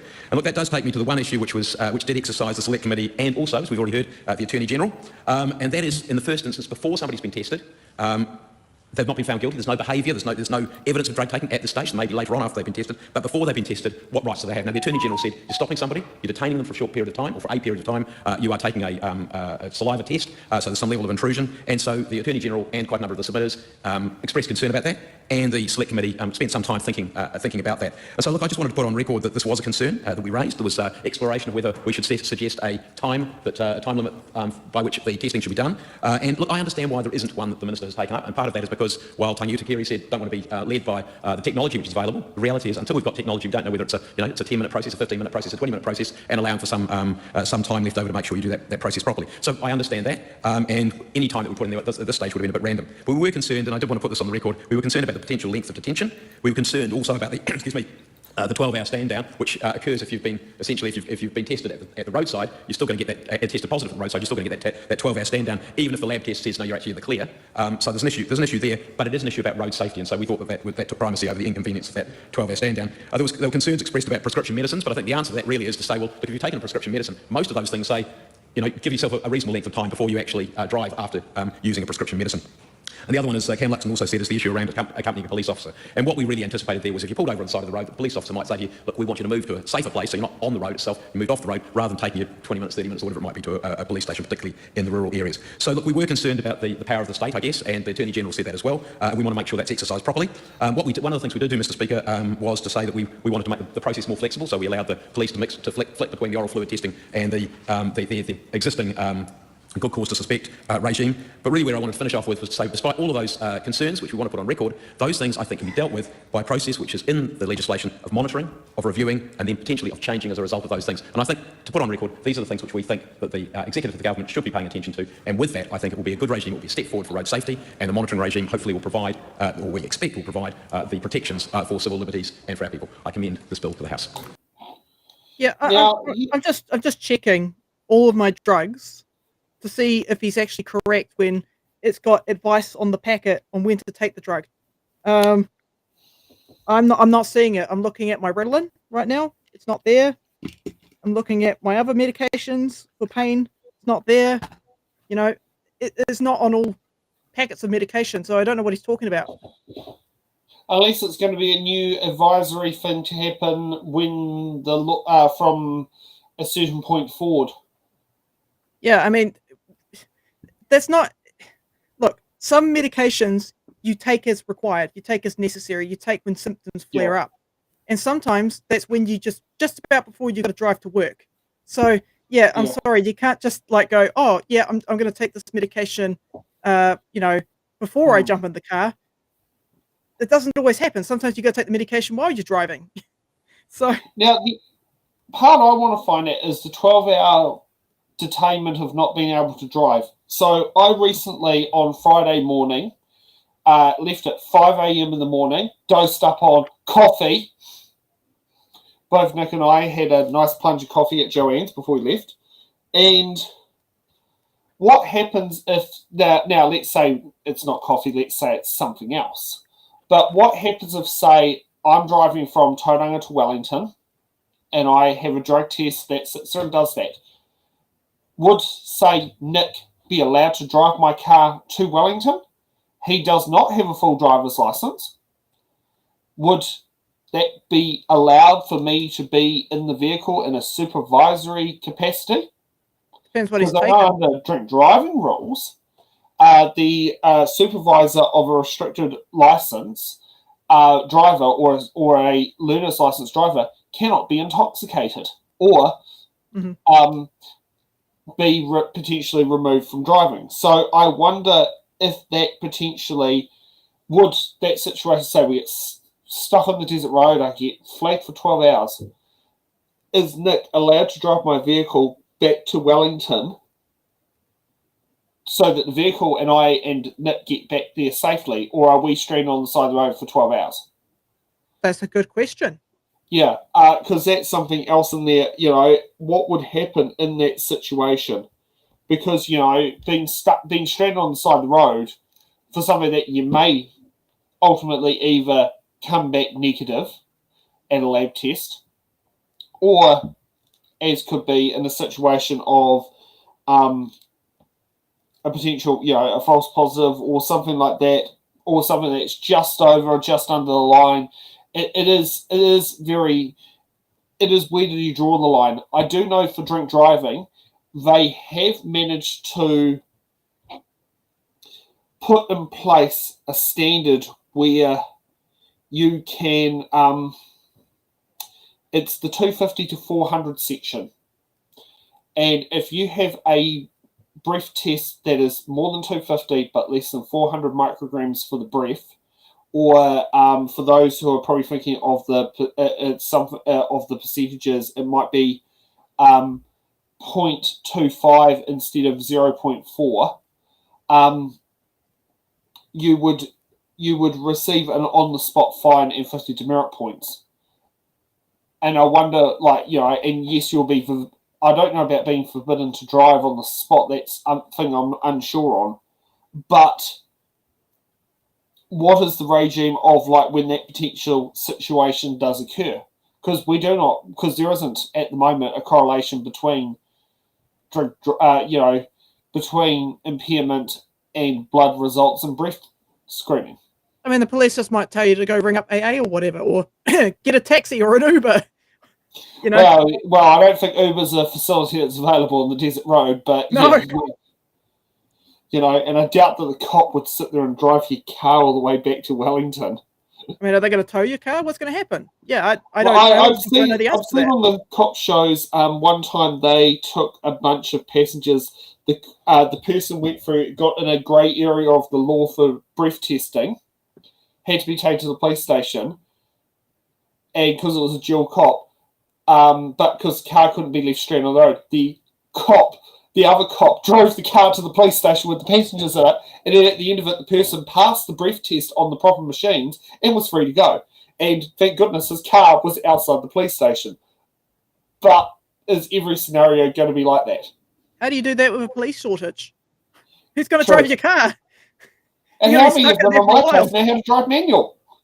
Yeah, I mean, it's like cars for the last 30 years have been automatics. Most cops that I know of, it can drive a manual. I think that is a requirement to being a police officer. But yeah, it's like and it will be the type of vehicle as well, because I do know at Levin Police Station there were a couple of them that were manuals, but the ones that were manuals were also the ones that were diesel, and they were the 4-wheel drive sort of things. They're the ones that came out when you ended up in a gnarly place you didn't want to be, or where the police got asked to take over the transport of an incident because an ambulance couldn't get down there or something like that. You know, those sorts of things there. And I mean, Ekatuna's probably got the same thing where the local cop car, it might not be now, but it was probably at one stage a Holden Ute. So I've just checked on Google. You don't specifically need to be able to drive a manual to become a police officer in New Zealand. You do need to hold a full driver's license. So it's like, yeah, I can see your point. What happens if you've got a cop on your hands that doesn't know how to operate a manual? That's going to suck. Well, I'll probably say it'll be a city problem. Yeah, so call the council. Yeah. Okay, let's look at Ricardo Mendez March. I rise from the other Greens to give our last call on the Land Transport Drug Driving Amendment Bill for tonight. And just want to say that I think on principle everybody here has acknowledged that impaired driving can be an issue and it can result in harm. Whether this bill actually addresses impaired driving is a whole other issue. And I think to me the previous speaker gave us actually a lot of good reasons as to why we should be cautious about this bill, and actually there's a lot of really good valid reasons in the previous contribution that would lead us to believe that and argue for this not being the solution to the problem. One of the issues that was identified by the previous speaker was the sort of technology that was emerging in relationship to having accuracy in those roadside tests, including in the laboratory. That is an emerging area that is being developed, and I think to me the problem is that we're having a legislation being introduced where the technology is not fully there when we actually do have experts who have told us about the initiatives that can be put in place at the community level to reduce the harm that substance use can cause. So if the concern that we have is that drug use can result in harm, in this case, by people actually going on the road while being impaired, that can be addressed right now with the evidence-based stuff that we have available at our disposal that needs to be funded by the government in order for us to minimize the harm that substance can use. As many have identified, including the New Zealand Law Society, the Royal Australasian College of Physicians, and the New Zealand Drug Foundation, this bill fails to address some key issues, such as actually ascertaining whether a driver is impaired, which is very different from whether a test actually registers that there's a substance in someone's body. This is a really, really important distinction that needs to be made. There were examples of how medicinal cannabis, for example, could end up making people result those tests in a positive way while having actually no signs of impairment, and that actually disincentivizes people from seeking medical treatment when they need it out of fear that actually they may face repercussions. While those penalties may not be put in place until the lab test comes back, actually even the roadside testing may result in people being prevented from driving for 12 hours. That cannot be understated as a harmful effect of a piece of legislation that is not grounded on evidence. Those 12 hours could have quite severe real-life implications for people. And the previous speaker spoke about sort of the randomness of, I guess, how this may be administered. But actually what we do know, and the evidence can point to this, is that actually Māori and Pacific communities are already disproportionately targeted by our authorities. So the reality is that because we do have that systemic issue within our government agencies, what we will be seeing is actually the targeting of those communities in this piece of legislation when they're already targeting other parts of the system.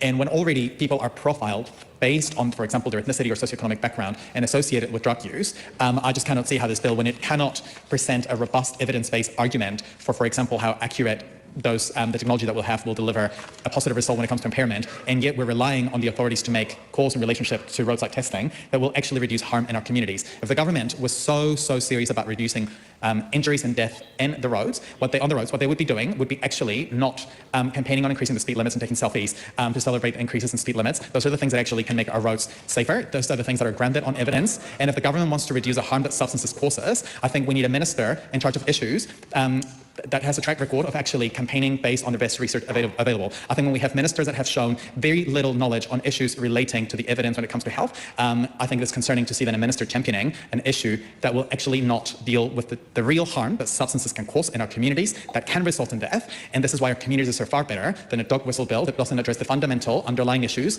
that can lead to harm in our communities. Well, that does feel so, Ricardo. Yeah, I mean, I just quickly looked up a different paper. Public transport is one of the solutions for preventing crashes, especially from drugs. Yeah. I mean, I just put a little factoid up from that paper, and I also linked the paper. But yeah, in New Zealand, passengers in cars and vans are 7 times more likely than bus passengers to be killed or injured in a crash. So Yeah. that's Yeah. one way to prevent death. If we want to, do it in a way that's a bit more ethical than constantly stopping people who may or may not be on prescription medication that may or may not impair their ability to drive. Well, actually, here's an interesting thing, is there? When was the last time you went for a checkpoint? Oh, Mine About a year. was last year, and I Same.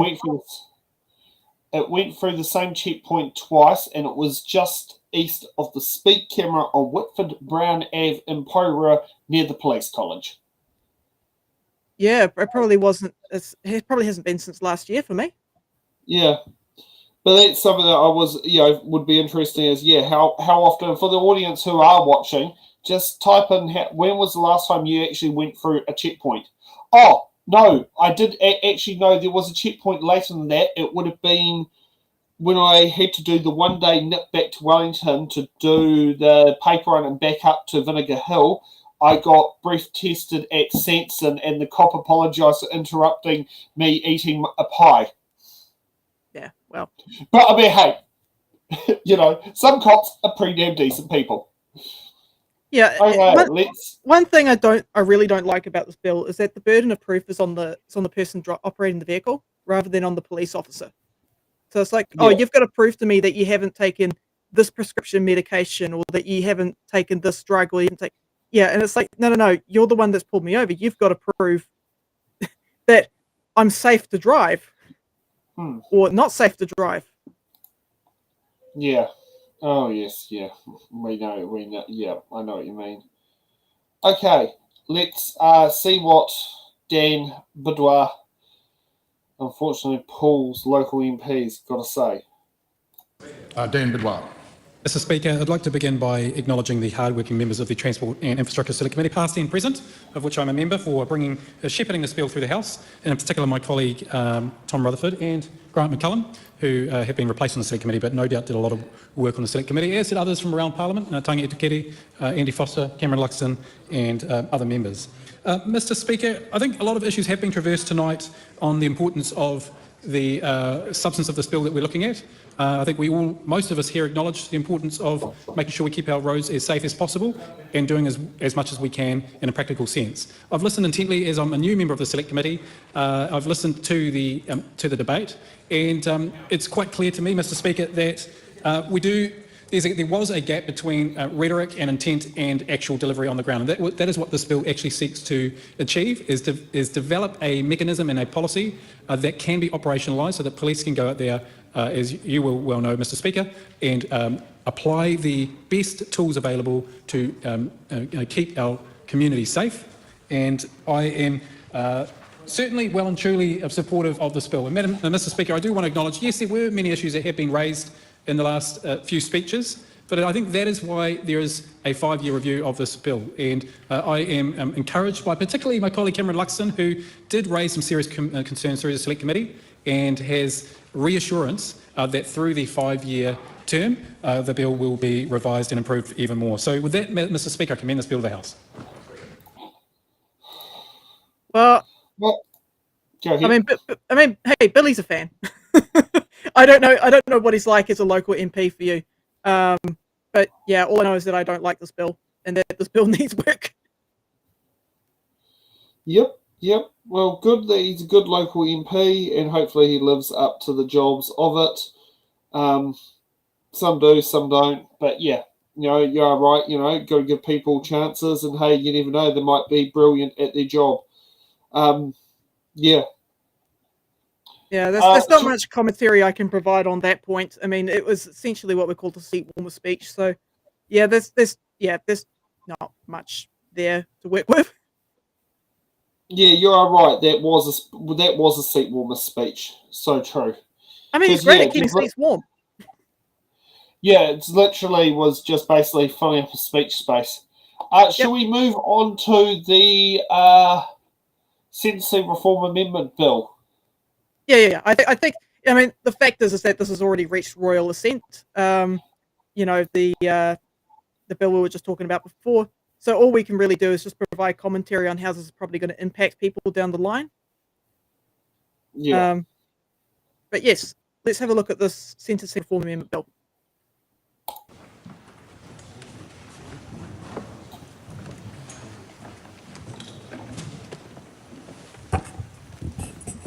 Members, the House is in committee on the Sentencing Reform Amendment Bill. When we were last debating this bill on Tuesday, the 4th of March 2025, we were debating Part 1. This is the debate on clauses 3 to 16, amendments to the Sentencing Act 2002 and the schedule. The question is again that Part 1 stand part. I call the Honourable Dr Duncan Webb. Oh, thank you, Madam Chair. I wonder if across the House there was going to be a substantive call, but I somehow doubt it. We were slowly going through the bill. Slowly going through the bill, and I think, if I remember rightly, we had got to new clause 8. And I want to start talking about clause 9, which is about reductions to sentencing. And I had previously talked about the views of victims, but what I want to talk now is the so-called youth discount. And the bill is for the House proposes that essentially you only get one crack at a youth discount, that you can't get a youth discount twice. Now, I can understand, a little bit like the remorse discount that you can also only get once under this bill, I can understand the kind of eye roll, if you like, of a judge who has someone who perhaps they've seen before, coming before and kind of running out the same old story. But there is actually a reason for the youth discount based in science, and that is about cognitive development, the fact that young people do not have the same decision-making capabilities as people of whose brain have properly matured. And I'm concerned that there will be a conflation of age with mental development. So I guess my question for the Minister, and I've actually got an amendment paper on this in respect of clause 9B, my question for the Minister is he satisfied that a judge can look at a person who is young and say that person has, cognitive impairment, perhaps fetal alcohol syndrome, which is a good example where there's significant cognitive impairment, or even just developmental delay. So they might be 21 years old, but in fact, for whatever reason, their cognitive development is that of a 16-year-old. Now, is that cognitive delay able to be taken into account, or is that kind of tied up in this youth discount? And if the answer is, that's all part of the youth discount, then my amendment paper comes into play, which would put a new subsection 3 in clause 9B. And that would essentially say, the words I've proposed are, provided that this does not preclude the court from taking into account the psychological and cognitive development of the offender in sentencing. Because the fact of the matter is that, young people's cognitive development has been conclusively shown to impair good decision-making. And I guess the irony of the no to youth discounts is that you don't stop being young. You don't you don't magically become more grown up once you're sentenced and given a youth discount. You're still suffering from the fact that your brain does not work as good as a mature brain. So my question to the Minister is, how are we going to ensure that judges are still given the ability to take into account the kind of psychological development, the cognitive development, the actual brain growth and physical growth, as well as the kind of mental maturity? How are we going to be able to take those things into account when it looks like the youth discount, in fact, kind of sweeps that away? And I guess the other thing about this is, in terms of the discount and the youth discount, is the need for, because this is about deterrence, the need for the offender to know that they have been given a once-only discount. Now, there is a general rule that you have sentencing notes, but again, you've got a person who might not be particularly literate or particularly well equipped. What steps will be put in place so that when they are actually sentenced, they take away something which says to them, here you go, this is a youth discount, you only get it once. And of course, it requires, in many cases, the courts will kind of make a mishmash decision. This requires a slicing off of youth and saying, this is the discount for youth. Of course, the other risk is that judges won't give youth discounts on a first offence for the very reason that they will be, it's a once-only thing. So I'd be interested in that, Minister. Dr. Lawrence. Okay, well, that's a very interesting question that the Minister has yet to have answered. Do you have a dog barking in the background? Yes, I did have it. Yes, yeah, there was a dog barking in the background. A habit that I always make when I'm listening to the speeches is I turn off my mic because it's like wacky stuff can happen in the background. But yeah, I was looking through the regulatory impact statement. You know, I'm going to be very loud and clear about this. The people that support youth being treated as adults in courts, but, you know, are like going on this anti-woke thing about gender-affirming care, can honestly GTFO, because those two things are not comparable.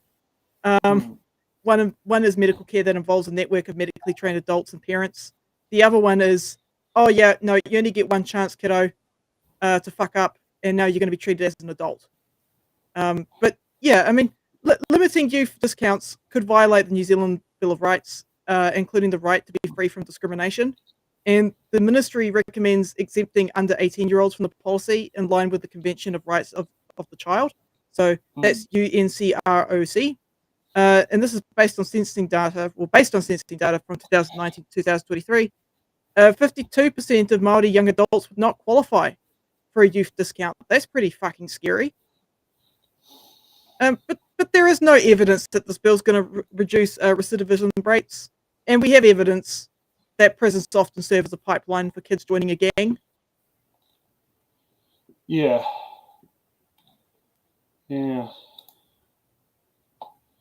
Okay, let's kick off with Lawrence Unan.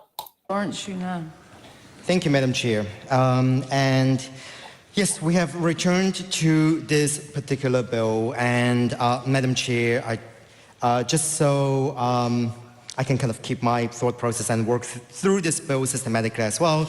The last time we left this bill, we were talking about, or I was talking about Section 6, which is Section 9 amended around aggravating factors, and also just to signal to you as well, to the Chair, that I still haven't received a response from the Minister regarding my previous question, which is around subsection 1CB, including Section 66, 1B, C, or D, or 2 of the Crimes Act 1961 around party liability.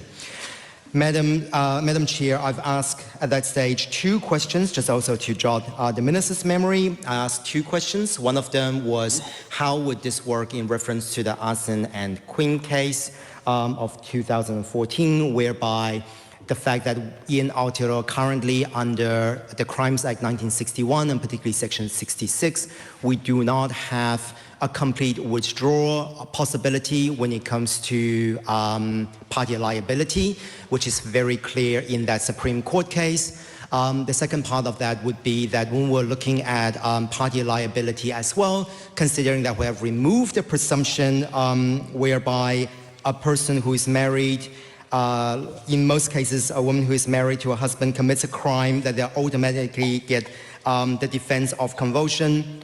To that effect, that with that presumption being removed, there is nothing in this bill under Crimes Act 1961, Section 66, that would allow a defense for someone who has been in long-term abusive relationships, and how that would be punished both under Section 66 as well as under this new aggravating factor. So just want to get clarity from the minister on whether that has been taken into consideration when this has been decided. The next part I want to mention in terms of the aggravating factors is one of the two aggravating factors that has been introduced as a part of this bill. Now, this is Section 6, subsection 2. Understandably, FC, that makes a lot of sense. We're putting that public transport service workers online with other service workers such as police and emergency and firefighters, etc. I would like to ask the minister some questions around subsection 2FD, and that is to do with when one of the following happens: when the victim is working on their own, or when the victim is working in a business that was physically joined to. Now, one of the things that we did explore and did actually came through as part of submissions by others was around the fact that that is already an existing aggravating factor under Section 9 of the Sentencing Act, and that is, from memory, 9G, where it says that the victim was 9G, where it says the victim was particularly vulnerable because of his or her age or health, or because of any other factor known to the offender, which could extend to knowing the victim was working alone or working in a business. Now, how would the minister reconcile with the fact that for something like that, if both aggravating factors are being considered, that would be considered a double jeopardy or a case where a person will be trialed or be punished twice for potentially the same crime? Will the judge have a level of flexibility in that case to determine whether they will apply the aggravating factor FD or the aggravating factor 9G?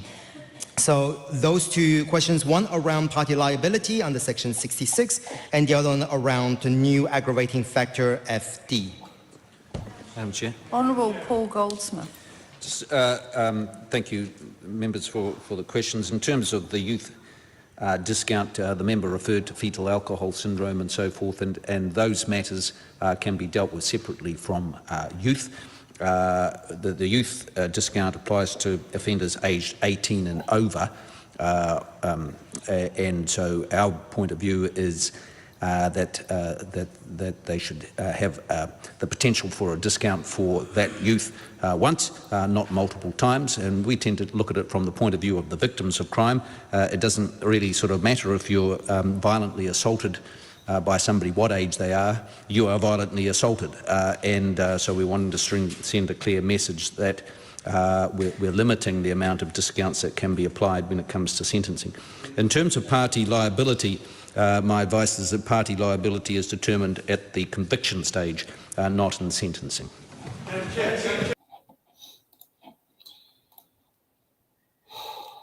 Yeah, I mean, there's a lot there to unpack. Basically, Lawrence is asking the question, what do victims want? And he's also asking about double jeopardy. I don't have an answer for the double jeopardy part. That's something that I'd have to dig much deeper into. But I do know this, that in the regulatory impact statement, it did go over what victims wanted. And it made the point that victims are not a homogenous group and that their needs vary. And that quite often they're in favour of restorative justice, which is very interesting when you look at the regulatory impact statements. But yeah, another point that it was made in the statement was that simply imposing longer prison sentences may not address the factors that make people feel unsafe, and that research shows that early prevention programs have effectively reduced long-term criminal justice costs. So it actually saves money to have prevention programs. Changing the law to encourage longer sentences alone may not tackle common causes of offending, such as history of antisocial behaviour, neglect, abuse, low education, unstable employment, and substance abuse. So, yeah, this bill alone, by simply just dropping the amount of discounts that you can have, restricting it to 40%, is not going to make society safer. You're still going to have people that are going to be leaving prison and going to be committing crime in the future because you haven't addressed the root cause of it. Yeah, exactly. Let's see what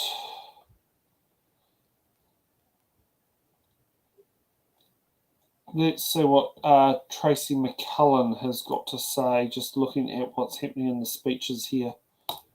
Things that have already been mentioned, so I want new material only at this point in time. Thank you. Well, thank you, Madam Chair, but due to the Minister's answer right there, I had a different question, but given the Minister's response right there, it has prompted me to ask a further question about this subject. Fine. So I'd like a little bit of indulgence, and I'll try not to be too long. That's fine. Yeah, because I think the concept of youth discounts or as a mitigating factor when sentencing the age of a person is actually really important. It's certainly one of the topics that we've, on this side of the House, undoubtedly received the most feedback on when people try and get their head around what it is this government's trying to achieve. And even from a philosophical perspective, when you think about what is the purpose, of the law and what is the purpose of sentencing, you've got two very, very opposing and sometimes in stark contrast aims, and that is to respect the needs of the victim, as the Minister has just said. If you're assaulted by someone, regardless of their age, you still feel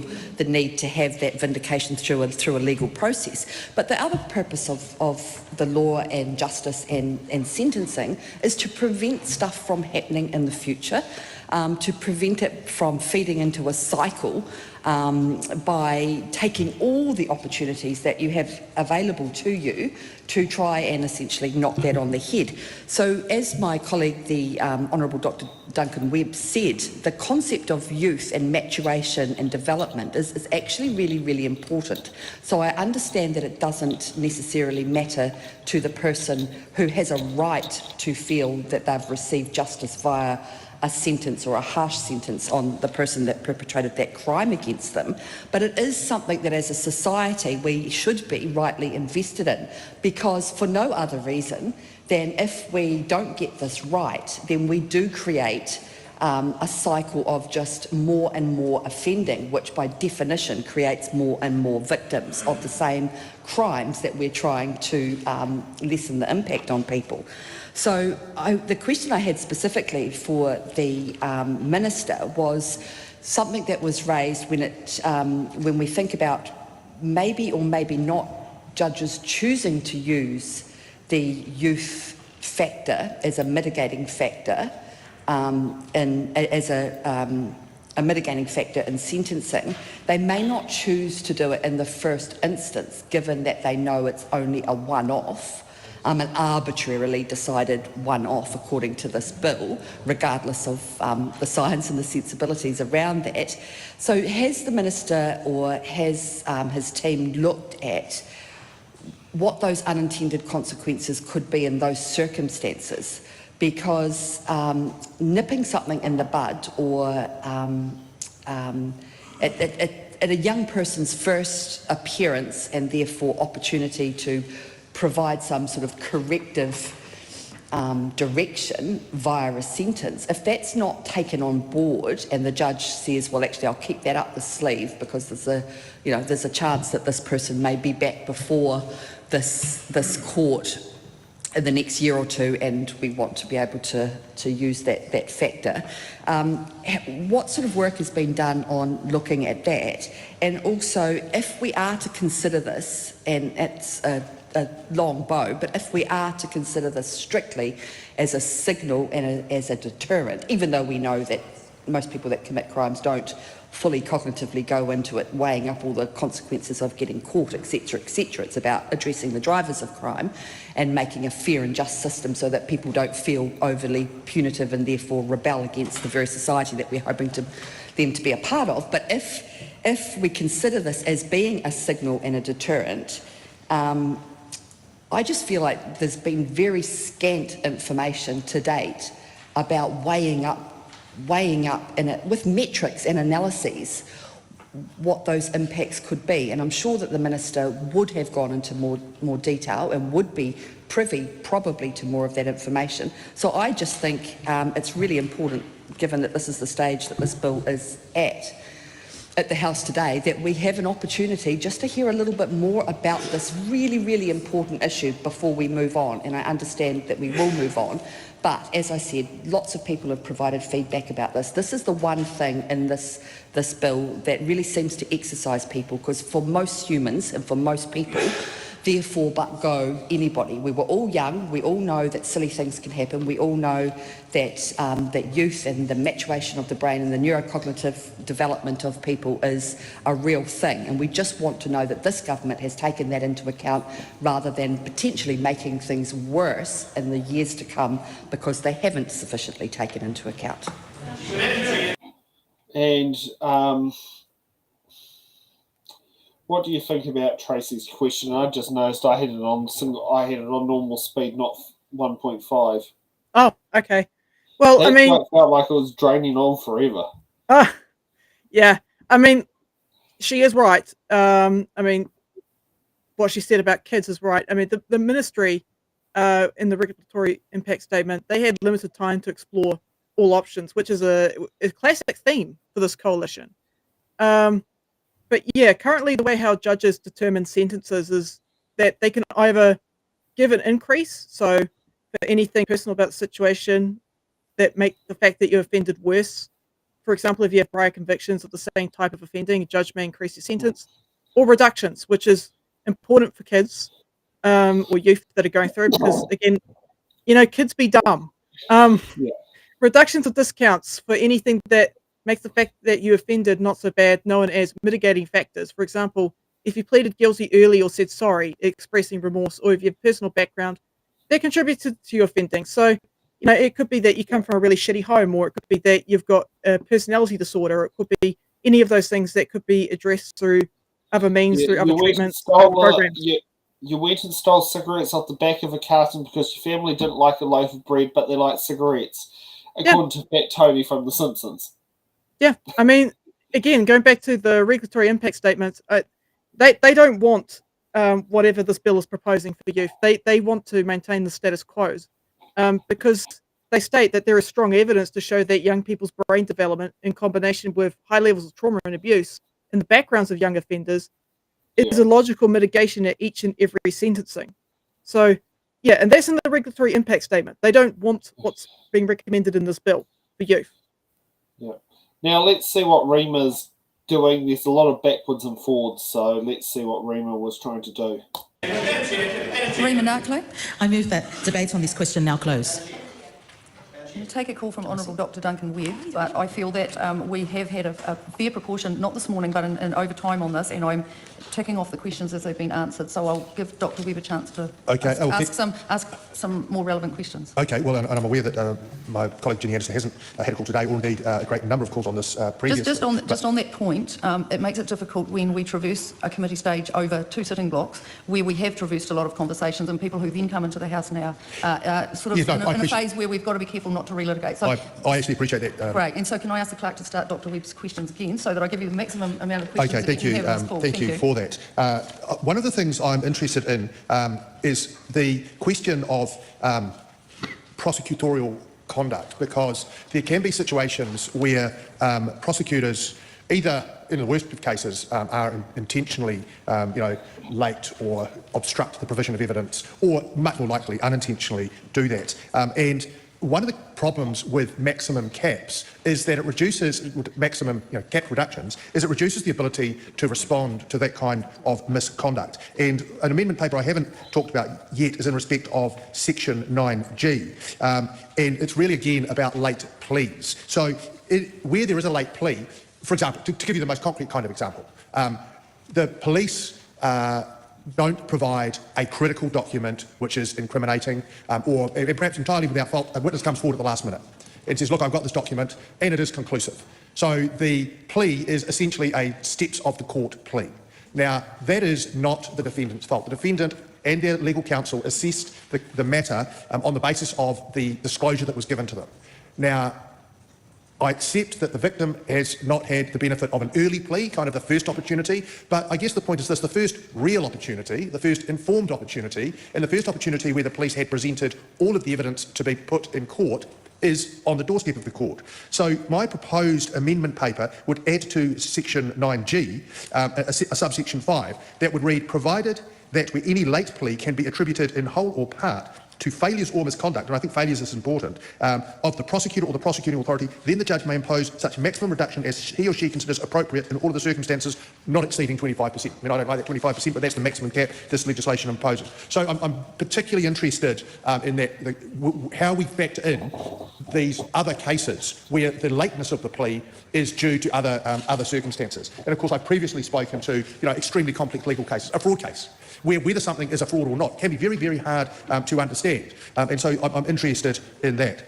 And I guess this relates also to the whole question of manifest injustice, because I think the Minister, when I've raised a different issue, has kind of batted it away with, oh yes, but manifest injustice sorts that out. But manifest injustice is actually, manifest injustice is injustice which is really bad. You can have injustice which apparently is not manifest. And my point is, with a late plea due to prosecutorial misconduct, that is unjust. Now, to say that if it's a bit unjust, we'll get away with it is really bad legislative, process. So how are we going to make sure that the sentence imposed on an offender who's given documents at the last minute is not unjust? And will you adopt that amendment paper, which would make sure that prosecutorial misconduct can be taken into account to get a just outcome? Rawiri Waititi. Okay, before we get to Rawiri, Duncan brings up some good points. What happens if the information is withheld or dragged out or not available or turned up because it got missing in the back of the filing cabinet or whatever? Should that person be reprimanded as a result? I mean, yeah, it is important, and he brings it up in relation to the caps. As we already can tell from looking at the regulatory impact statement, is that these caps are going to influence judicial decision making. So, yeah, what happens if you do have a victim that comes in with a late plea? Yeah. I mean, the judges have their hands tied. Yeah, exactly. What do they do? Or does a late plea, oh, sorry, I can't give you the deal that you've agreed to because Minister Paul Goldsmith decided otherwise. Does that mean this case suddenly goes to trial? Mm. Could that be a flow-on effect that's going to happen from it? Yeah. Okay, let's see what Rawiri Waititi says. Thank you, Madam Chair. Yes, that was me. Also, to take just a short call on this, and I know I don't want to repeat what anybody else has taken your point in regard to that, but Minister, if you can just the mitigating factors in Part 1 of this particular bill, and I'm fathomed because this is exactly what the cultural reports did for Māori in the system, and we know that Māori are overrepresented in the justice system. We know that we make up 50% of the male prison population, 67% of the female prison population. We're 5 times more likely to be sentenced, more than Pākehā, for the same crime. And so the mitigating circumstances for Māori families must be taken into consideration. And I just want to take into consideration as to why the cultural reports were declined by this particular government in this particular parliament actually absolutely fathoms me, because it did the same thing. But what it did allow was for people to be able to, for lawyers and for judges to make their decisions when it comes to sentencing based on those cultural reports. I see this similar, but not the same, right? But not the same.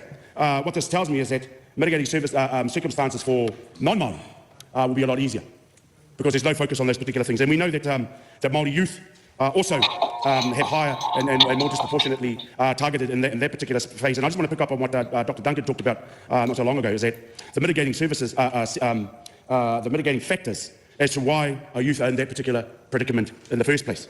And I look at the complex interrelated challenges that many of our rangatahi face. Across the youth court population, it's considerably high. There's high rates of neurodisabilities, FASD, traumatic brain injury, dyslexia, autism, spectrum disorder, exposure to family violence, dislocation from schooling, and the history of trauma.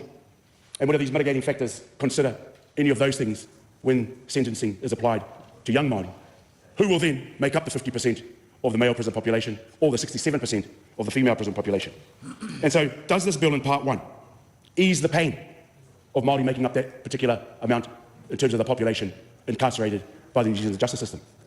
Those are the questions I have. Does this bill ease the pain for Māori in those percentages? And does it consider what the cultural reports were there to ensure? Which I think you're trying to do here, but it actually doesn't go that far to ensure that those cultural reports, because that's the cultural part of it, right? Yes, there are mitigating factors in terms of some of the disabilities that maybe some of these kids and some of their parents or even some of their adults have. But what it doesn't do is actually look at the cultural background, the intergenerational trauma, and all those types of things that a cultural report would have done. Could you answer those, please? Well, I think it's good that Rawiri has brought up that point. You know, what will happen if suddenly things change? Yeah, I mean, I keep going back to the regulatory impact statement because in classic coalition style, there was limited consultation with Māori.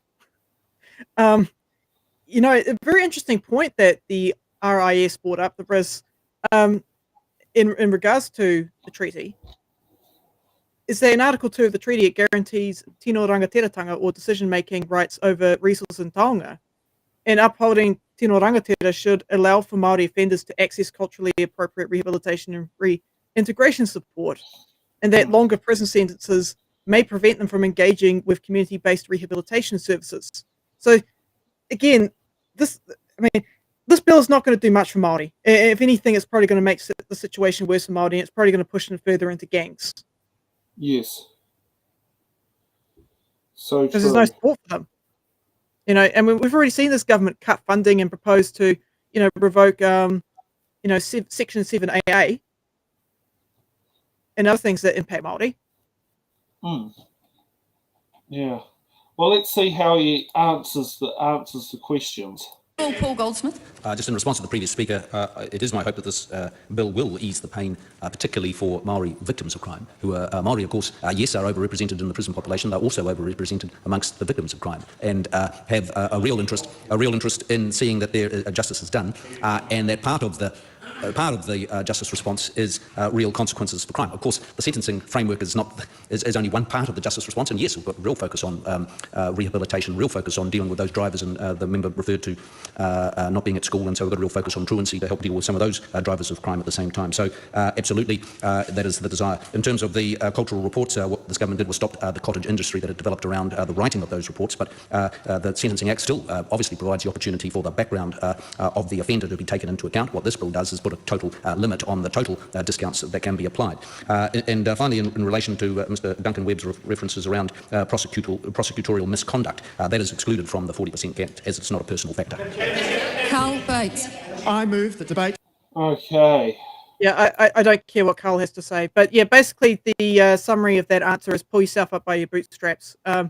This is again, like I said before, this is not going to help Māori. What's going to ease crime is prevention and rehabilitation, and we've got data that reflects that is what you should be doing. Yeah. Especially for Māori. They're just choosing to ignore the data. It's in the regulatory impact statement if you want to look at it. Yeah. Should we go to the next part of the bill where there's some more questions asked? Sure. Okay. Honourable Dr. Duncan Webb. Oh, thank you, Madam Chair. I do have some questions about this, and it may seem relatively technical with this clause 18 making what looks like a minor amendment to delegated legislation, namely the Family Court Rules.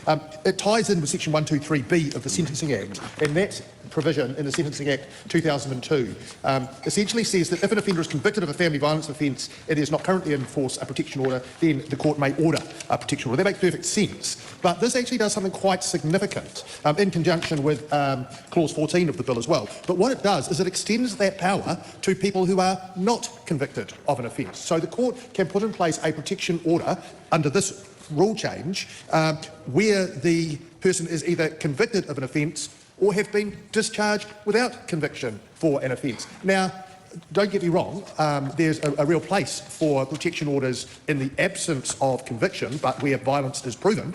But where there's a discharge without conviction, that discharge may occur for any number of reasons. And I'm wondering, Minister, whether this is an acknowledgement that because of these ridiculous sentencing rules that you're putting in place, judges are going to have to default to discharges without conviction because they've got a choice between a sentence which is entirely unfair and providing a discharge without conviction. And that's a really problematic dilemma for them to be in, because if we've got a victim of family violence, we shouldn't be giving powers to the court to make what are in a sense punitive orders where there is a discharge without conviction. So I have real concerns that you've caused essentially a distortion in the law here by saying you might get a discharge without conviction, but we're still going to impose an order on you, even though you have not been found guilty of that offence. And the reason, the underlying policy reason is because you know that discharge without convictions are going to rise. And there will be situations where under the current law people wouldn't get a discharge without conviction, but because the job of when considering a discharge without conviction, the job of the judge under the Act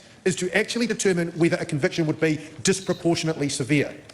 And because you've just turned up the temperature on all of these sentences, it's much more likely that it will be disproportionately severe. So you've got yourself into a pickle because the discharge without conviction will be there, but we know in fact that the offence occurred. It's only the sentence that the judge would be compelled on conviction to impose, which makes it entirely disproportionate to enter that conviction. So we've got a real dilemma. And in fact, this is the kind of thing that's going to happen. People are going to be less safe in this kind of situation because of these discharges without conviction. And you've now got a situation where you've got protection orders which should follow conviction, now following from discharges without conviction. Now, I'm aware that a discharge without conviction usually requires the offender to accept responsibility for the offending, but it is the opposite, of a finding of guilt. It's a finding that says the court is not interested in intervening here for whatever wider policy and justice reasons. We are going to discharge this matter. We're going to send it away. We're not going to make a finding adverse to you, nor are we going to find you not guilty. We're simply going to discharge you and bring this matter to an end because in terms of wider policy issues and the justice of this particular case, that's the right thing to do. And so you've got yourself into a real bind here because that's going to happen a lot. And I'm wondering if that's really why you've done this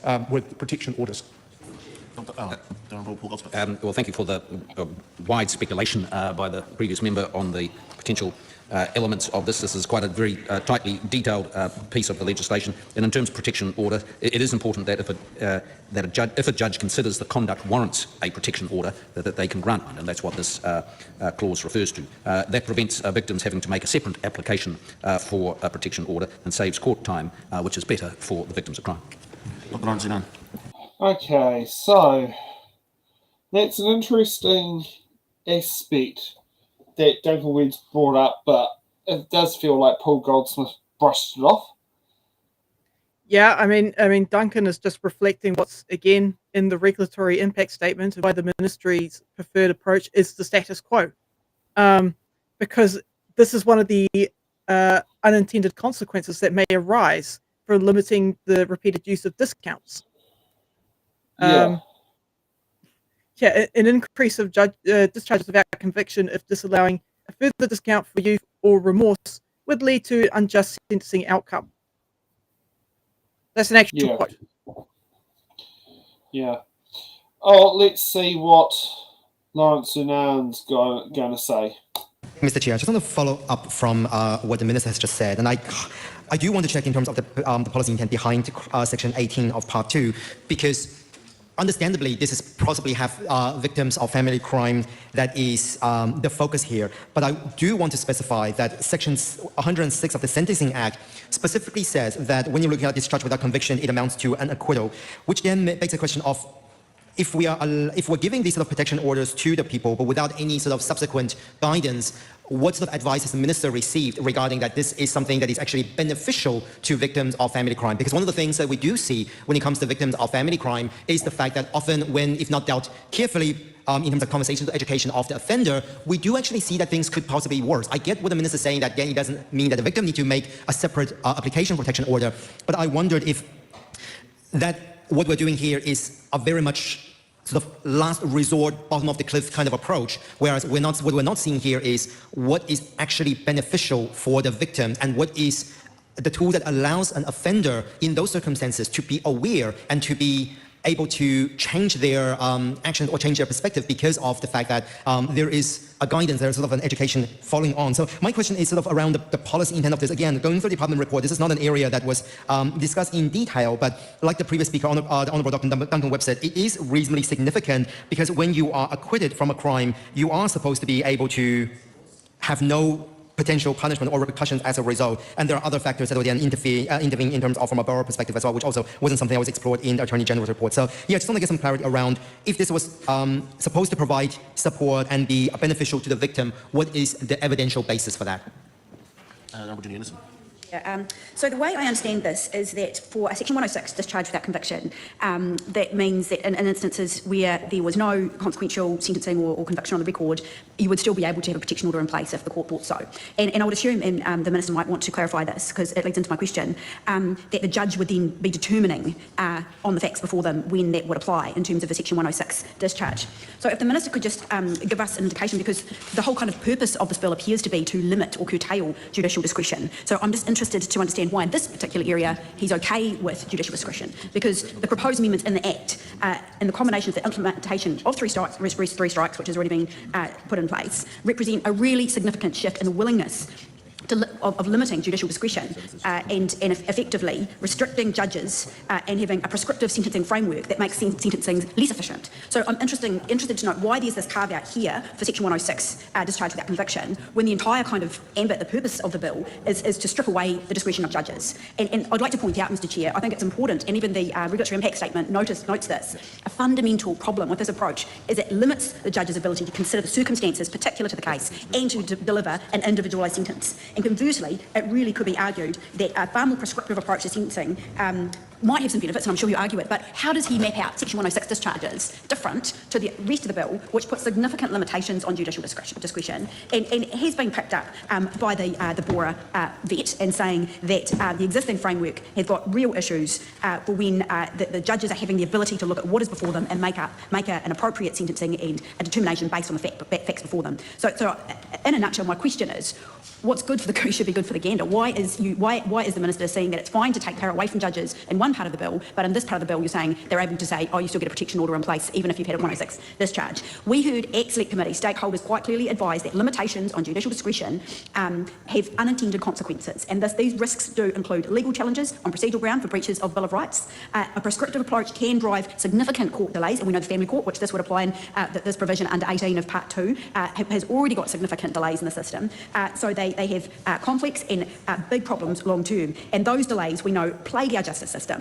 Officials have made it clear that they consider it important that just judicial discretion is maintained right across the various amendments in the bill. So it is unclear why this part in Part 2, 18, Rule 341B is different. Under this bill, the changes proposed, if implemented, has a really big impact on the ability of judges to weigh up the information before them, take into consideration the victim, the family, what's happening in these situations, and to be able to use the breadth of their knowledge and understanding of the law to make sure that there's an outcome that keep communities safe, that reduce the chances of reoffending, and also give fairness before the law. So I'm really interested to note why the Minister feels so strongly about curtailing judicial discretion, yet here in the Part 2 of the bill there is a specific, appears to be a carve-out for Section 106 discharge without conviction still being able to have a protection order in place, and that would be, in this instance, that would be at the discretion of the judge to determine when that would apply. So where is it okay for a judge to have some independent consideration, and when is it not? I'll just respond briefly. This legislation doesn't change the threshold for granting of protection orders, and so we're not dealing with that. All it does is stops the need for a separate hearing on matters, so that it prevents victims having to have a separate application, which saves court time, which I think the member just said she was concerned about, and that is the purpose of this. Okay. And this is where I wish I was a lawyer, because half of that I didn't really understand. I'm not familiar with you. Like, all I know is discharge of protection order. That's what I gathered. Discharging a protection order, or no, was it discharge without conviction, but a protection order has been granted? Yeah, I mean, there's not much commentary I can really offer there, because it's like, oh, okay, that's not generic stuff that I would be able to really understand as like protection orders and whatnot. I'm not familiar with that stuff. Yeah. So yeah, this is where I kind of wish I was a lawyer, or I had a lawyer with me. Yeah. Now, let's go to third reading. Yep. Because so then we can get the first 6 speeches out of the way. Mr Speaker. The Honourable Paul Madam Goldsmith. Speaker, I present a legislative statement on the Sentencing Reform Amendment Bill. That legislative statement is published under the authority of the House and can be found on the Parliament's website. I move that the Sentencing Reform Amendment Bill be now read a third time. This bill is a significant piece of legislation that delivers on the Coalition Government's manifesto commitment to restore law and order and to ensure that there are real consequences for crime. It also delivers on a specific promise in the Government's third quarter action plan to introduce legislation that ensures real consequences for criminals. Madam Speaker, under the previous administration's misguided approach to crime, which focused on reducing the prison population by 30%, regardless of what was going on in our communities, we saw an alarming increase in violent crime, ram raids and aggravated robberies. Why? Well, in part, this was because criminals knew that they would get away with a slap on the wrist and light sentences. We know that the undue leniency has resulted in the loss of public confidence in elements of sentencing and in our justice system as a whole. And we've developed, sadly, in this country, a culture of excuses for crime. That ends this week, Madam Speaker. The reforms have 3 key objectives: making sure that punishment fits the crime, restoring the principle of personal responsibility, and better recognising the victims of crime. First and foremost, our reforms today, which will pass, will limit sentence discounts that judges can apply to 40%. Kiwis are sick and tired of seeing brazen criminals who have been convicted of serious offences sometimes resulting in the death of fellow New Zealanders, people who are sons, daughters, loved ones of New Zealanders, or injuries that blight their lives forever. People who have been convicted of these crimes receiving massively discounted sentences for a whole variety of reasons, sometimes to the extent of not actually being imprisoned. In recent years, we've seen serious crime increasingly coming before the courts, but the response has been counterintuitive: a reduction in the use of imprisonment and shorter prison sentences overall, much to the dismay of victims. Parliament, through this bill, is sending a different message. And we're putting a limit on the overall discounts. And there's been a lot of debate around this, or is this somehow unconstitutional or unfairly or inappropriately limiting judicial discretion? Of course, Parliament sets the sentencing framework, and the framework in New Zealand currently is a maximum sentence assent put down in legislation, and there is judicial discretion under that. It is quite we could do things in a different way. We could have minimum sentences, we could have mandatory sentences. We haven't moved to either of those things in this relation to this, but we have, through Parliament, sent a clear message that we're not content with very substantial discounts for a host of reasons, and we want to put a limit on it. And it is disappointing that the Labour Party is opposing this. We heard on a number of occasions after the election there was a reflection, I remember, from the leader of the opposition, Mr Hipkins, saying that perhaps they had been too slow to respond to retail crime and community concerns about these issues. Perhaps they had. They reflected upon that, but they seem to have forgotten that message. They seem to have forgotten and they've gone back to their old ways, which is to never support changes that will actually bring real consequences for crime. Of course, I'm not surprised that the Greens don't support this, and they refer to this as fear-mongering. I don't think if you talk to the victims of crime in our community, you go down to a main street of Papatoetoe and talk to the retailers who are suffering and living in fear and surrounded by cages in their stores because of the extent of violent crime, you say that they're fear-mongering, I think you will find you get a very hostile response. So what we're focused on is making some real progress. Secondly, we're putting an end to the repeated discounts for youth and remorse. We believe a sentence should primarily respond to a person's decision to commit a crime, not solely focus on their circumstances and background. Particularly frustrating for victims when offenders receive a sentence discount for expressing remorse, not once, but in every subsequent instance of reoffending. And so we absolutely want to make some allowance when a young person, and when we're talking about a young person, we're talking about people typically between the age of 18 and 25. We're not talking about 12-year-olds, that's dealt with separately. Yes, you can get a discount for being young and remorseful, but not on multiple occasions. That makes a mockery of the justice system. These reforms will restore the principle of personal responsibility. And we particularly want to condemn certain types of offending, such as where the offender live streams or posts their actions online, or where an adult offender commits or was party to an offence committed by a child or a young person. And on those occasions, we're thinking of the fact when you have an adult driving a car with a bunch of teenagers doing a ram raiding, well, that adult needs to take greater responsibility because they have led younger people into a crime. Importantly, this bill will recognise the needs of victims, particularly those who have suffered from years of increased retail crime, encouraging the use of cumulative sentencing for offences committed while on bail, in custody or on parole, amending the principles of the Sentencing Act to have a stronger focus on the victim's needs and interests, and introducing a suite of new aggravating factors for offenders who are targeting victims working alone, those whose homes or businesses are interconnected, and public transport workers as well. But I think of particularly people working in dairies, for example, example, where they're living upstairs and they're being subjected to ram raids or violent offending downstairs. It has a horrendous impact on the family and the fear that is associated with it. And I'm frankly amazed and shocked that we're not getting support across the House for this legislation. Retail crime increased by 85% between 2019 and 2023, including a 91% increase in victimisations relating to theft. Small business owners have been left feeling powerless and at the mercy of those who rob their livelihoods. It's only right that offending against people who live in fear of theft and assault, often with their families nearby upstairs, result in a tougher sentence. The sliding scale for guilty pleas will be implemented with a maximum sentence discount of 25% if guilty plea is made at the earliest opportunity. But we're not going to give 25% if it's on the morning of the trial. Only 5% is available at the last minute. Earlier guilty pleas will spare more victims from having to prepare for and give evidence at trial and help improve timeliness. And so we're determined to do that. So we've also received the opportunity to progress a couple of recommendations from the Royal Commission of Inquiry into Abuse and Care, and specifically amending the existing aggravating factor that requires the court to consider the particular vulnerability of a victim by adding in state or faith-based care as an example of vulnerability and may be known to an offender when the offence was committed. And secondly, the requirement for the court to consider additional aggravating factors in cases involving violence against or neglect of a child under the age of 14, so that they can also apply to cases involving a young person who is under the age of 18. They were recommendations of the Royal Commission, and we're happy to progress them in this legislation. I extend my thanks to the Justice Committee, the Sentencing and Rehabilitation Team at Justice, the Parliamentary Council Office for their work to help this passage of the bill through the House. Madam Speaker, in conclusion, we've set two clear targets: ensuring that there are 20,000 fewer victims of violent crime by 2029, and also reducing serious repeat youth offenders by 15%. This is a significant milestone in this government's mission to restore law and order. It signals to victims of crime that they deserve justice, and to the wider public that the government is committed to ensuring that they feel safe in their homes and in their places of work, and I commend this bill to the House. The question is that the motion be agreed to. Madam Speaker? I call the Honourable Dr Duncan Webb. Thank you, Madam Speaker. Okay. Well, okay, all right. My response to him is going to be pretty lengthy.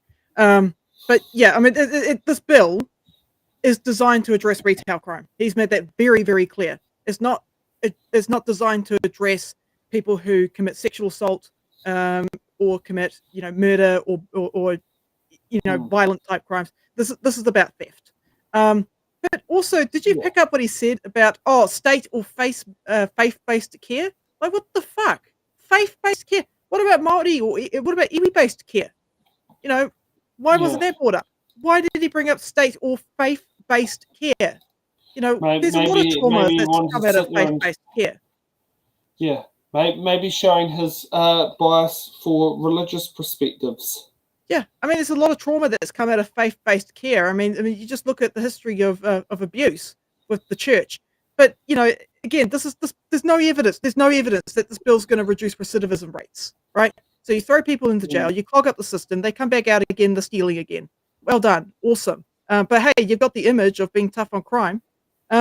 So we have no evidence that's going to reduce that, but we do have evidence that this bill's going to end up costing $150 million, and it's going to add 1,350 people to the prison population over 10 years. And we do have evidence that this is going to reduce a judge's ability to deliver an individualized sentence, okay? And that carve-out that's been added to this bill is really fucking weird, because it becomes Schrodinger's judge's discretion. But yes, again, the Ministry of Justice has stated that they prefer the status quo over this bill, and that the Law Society has stated that the proposed reforms will have an effect of producing inconsistent and unjust outcomes. So it's going to put more people at risk, not less at risk. And again, what's really bothering me too is that this bill is assuming that victims are a homogenous group, but in reality, their needs vary. Like what they want from what they want out of the justice system differs. Yeah. Again, simply imposing longer prison sentences may not address the factors that make people feel unsafe. We've got lots of research on that, shows time and time again that early prevention programs have effectively reduced long-term criminal justice costs. So this bill, I'm going to be very blunt and honest, it's a waste of fucking time. And it's just going to result in worse outcomes. Yeah. Let's see what Duncan Webb's got to say in his reply. I mean, criminal justice isn't simple, and it's not simplistic, and that's what this bill is. And I found it a little hard to listen to the Minister talking about how his government is allegedly making progress on a target to reduce victims of serious crime, of violent crime, by 20,000, when in fact they've gone up by 6,000, and the best he can do is find a tweet with some misleading figures to trumpet his government's success. This bill is a knee-jerk reaction. And look, in other areas we are supporting the government's work, particularly around the experience of victims in court, and we agree that there's work to be done. We need to do better in looking after victims. But sentencing in particular is a very difficult task. The community does want to see punishment, but the state and the court has a critical role in standing between victim and offender, between the community and the offender, and balancing a whole lot of competing interests. And that is why we have judges who can stand back, listen carefully, and balance those competing considerations. And the Minister, straight out of the National Party election playbook, talks about real consequences for crime. But when we look at sentencing, we've got to ask, what are the objectives? And they're in fact set out in the Act. And they're in no particular order, but right up there is to hold the offender accountable, as well as to provide for the interests of the victim of the offence. But equally in there is to assist in rehabilitation and reintegration, to protect the community from the offender if necessary. That's all in Section 7 of the Sentencing Act. If we take that together, criminal justice has a difficult and complex project of creating, not only of dealing with this offender, but creating a community in the future which is safer than the one we have today. And this doesn't do that. Most fundamentally, this doesn't do that, because it removes from the judge the ability to weigh up what the best response to offending is. Sometimes the offending is serious and the offender is irredeemable, or the crime so vicious and violent that the community needs it to be marked out by a long term of imprisonment. I get that. In other circumstances, that is not the case. The offender and the community, the offender will be better off, the victim's needs will be better addressed, and the community will be safer if a different sentence is imposed, or a shorter period of imprisonment, or better reintegration or rehabilitation, or home detention, or alcohol and drug treatment. There's a whole world of possible responses out there, but this government is saying no, just put them in prison for longer. And that is the extent of their thinking around justice policy. And the Justice Select Committee, as it listened to submitters and looked at evidence, had a stream of thoughtful submitters coming in and saying this is taking the wrong path. But the government was not interested in it, and consistent with what it's done in other areas, it's just saying we've said we're going to do it, we don't care about the evidence, so we will press on regardless. One of the real problems with this is that it will distort judges' behaviour. The judges through many years have a set of guiding principles for sentencing, and one of those is assessing a starting point, looking at the circumstances of offending and saying, well, given those circumstances of offending, the starting point for consideration of the sentence is here. So it might be a serious assault with a 10-year maximum sentence. They'll look at the overall circumstances and say, well, for this kind of offending, I would start at 7 years and then apply discounts. And it's worked. That process has worked, and aggravating factors as well. And what we now have is a rule that says you can get a maximum discount of 40% from the starting point. So if a judge wants to give a lower sentence, what are they going to do? They're simply going to lower the starting point. There's no rule against lowering the starting point. They're going to look at it, they're going to backwards reason. That offending deserves imprisonment of 3 years. To get that 40%, within the 40% discount rule, I need to lower the starting point accordingly. So all of a sudden, and this is what fiddling with these kinds of matters does, particularly in reducing discretion, they'll just get a workaround. The other thing, that's one problem. The other thing that I'm actually more concerned about is discharges without conviction. Now, there's no particular rule about when or what kind of crime you can get a discharge without conviction for. The question is whether the conviction would be a disproportionate punishment given the circumstances of the offending and the nature of the offender and so on and so forth. Now, if you're going to make sentencing by definition excessive, by definition unjust, then recourse to discharges without conviction will increase. And that's problematic, because there are circumstances right now where you wouldn't get discharged without conviction, but tomorrow you will.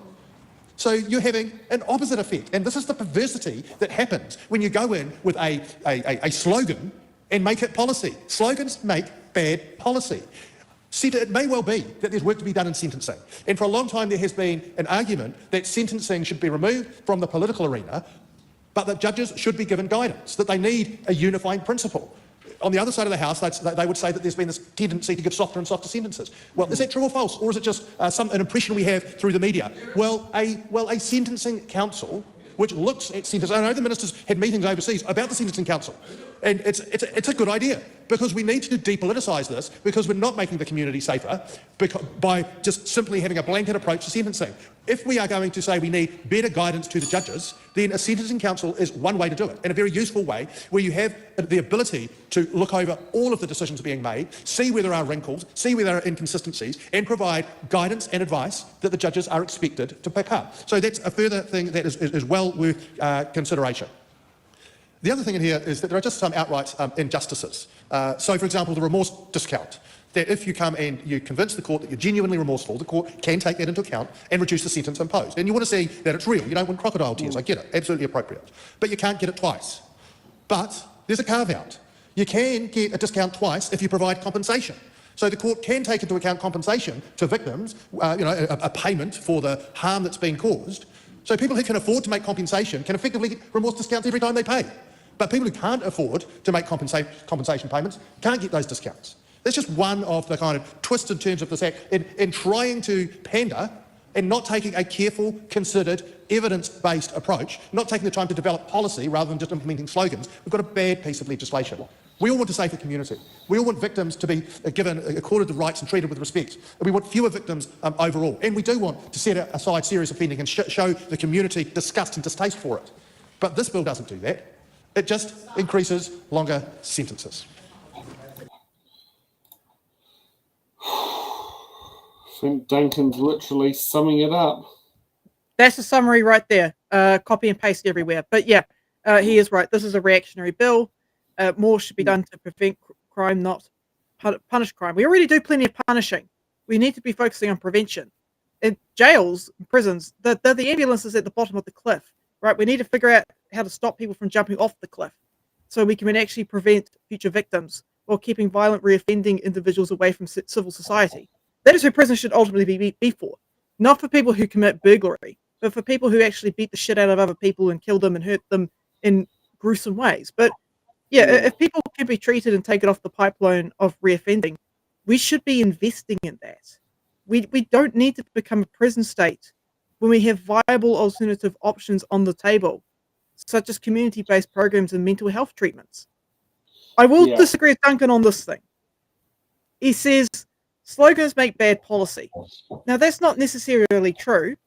They can be a simple, nifty way to summarize a policy point.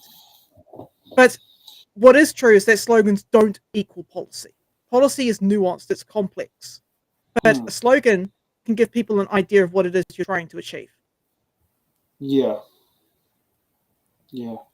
Okay, let's see what Lawrence Zunan. Gee, he's been having a lot of coverage tonight.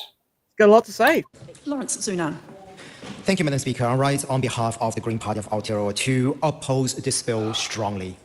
Here we are again, Madam Speaker, talking yet again about a bill that does not genuinely serve our communities. This bill, for all it's worth, is complex, and there will be repercussions of this bill for years and generations to come. And future generations, Madam Speaker, will look at this bill as a repugnant bill that will harm and will not break the vicious cycle that we are seeing in Aotearoa in our criminal justice system. Let's start with some of the things we discussed during the committee stage. Fundamentally, we know that Aotearoa's constitutional arrangement, one of the fundamental principles of that is the principle of comity, whereby the legislature and executive is separate and independent from the judiciary, and that the judiciary, the court system, are allowed to operate independently and fully in their own right. Whereas we have heard from submitters that this bill, particularly the limitations that will place on the 40% cap to the discounts to sentencing, goes against that fundamental principle of our constitutional arrangements. We have questioned the minister during the committee stage over and over again, but all we receive from the minister, Madam Speaker, is sound bites and hot takes and not actually evidence-based material. Because we know that the minister and the government is not using evidence when it comes to deciding a bill like this. We questioned the minister around the concerns when it comes to party liability. The minister never once mentioned how the introduction of Section 66 of the Crimes Act 1961 on party liability will further harm particularly women in abusive relationship, because if they are accomplice to a crime, there is no way for them to withdraw from that in our current legal framework. Yet they are being punished both under the Crimes Act and now under the Sentencing Act. That is not about victims. We have seen that by not allowing young people the opportunity, because apparently when you commit a crime, and if you commit a crime again, suddenly you're not young anymore. Madam Speaker, that fundamentally goes against our agreement under the International United Nations Covenant Right of the Child and other international legal instruments, not to mention the UNDRIP, the United Nations right to the United Nations Declaration of Rights of Indigenous People, when we are looking at a bill like this. So fundamentally, we are going against what we signed up for internationally when we are introducing this. Why?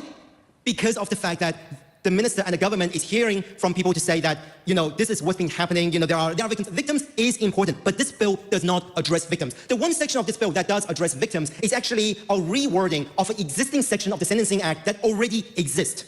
There's nothing in this bill for victims other than the slogan of tough on crime, which we know does not work. If we look at any other country that has a tough on crime approach, but not addressing the social concerns and the social issues that people are experiencing, we know that it does not work.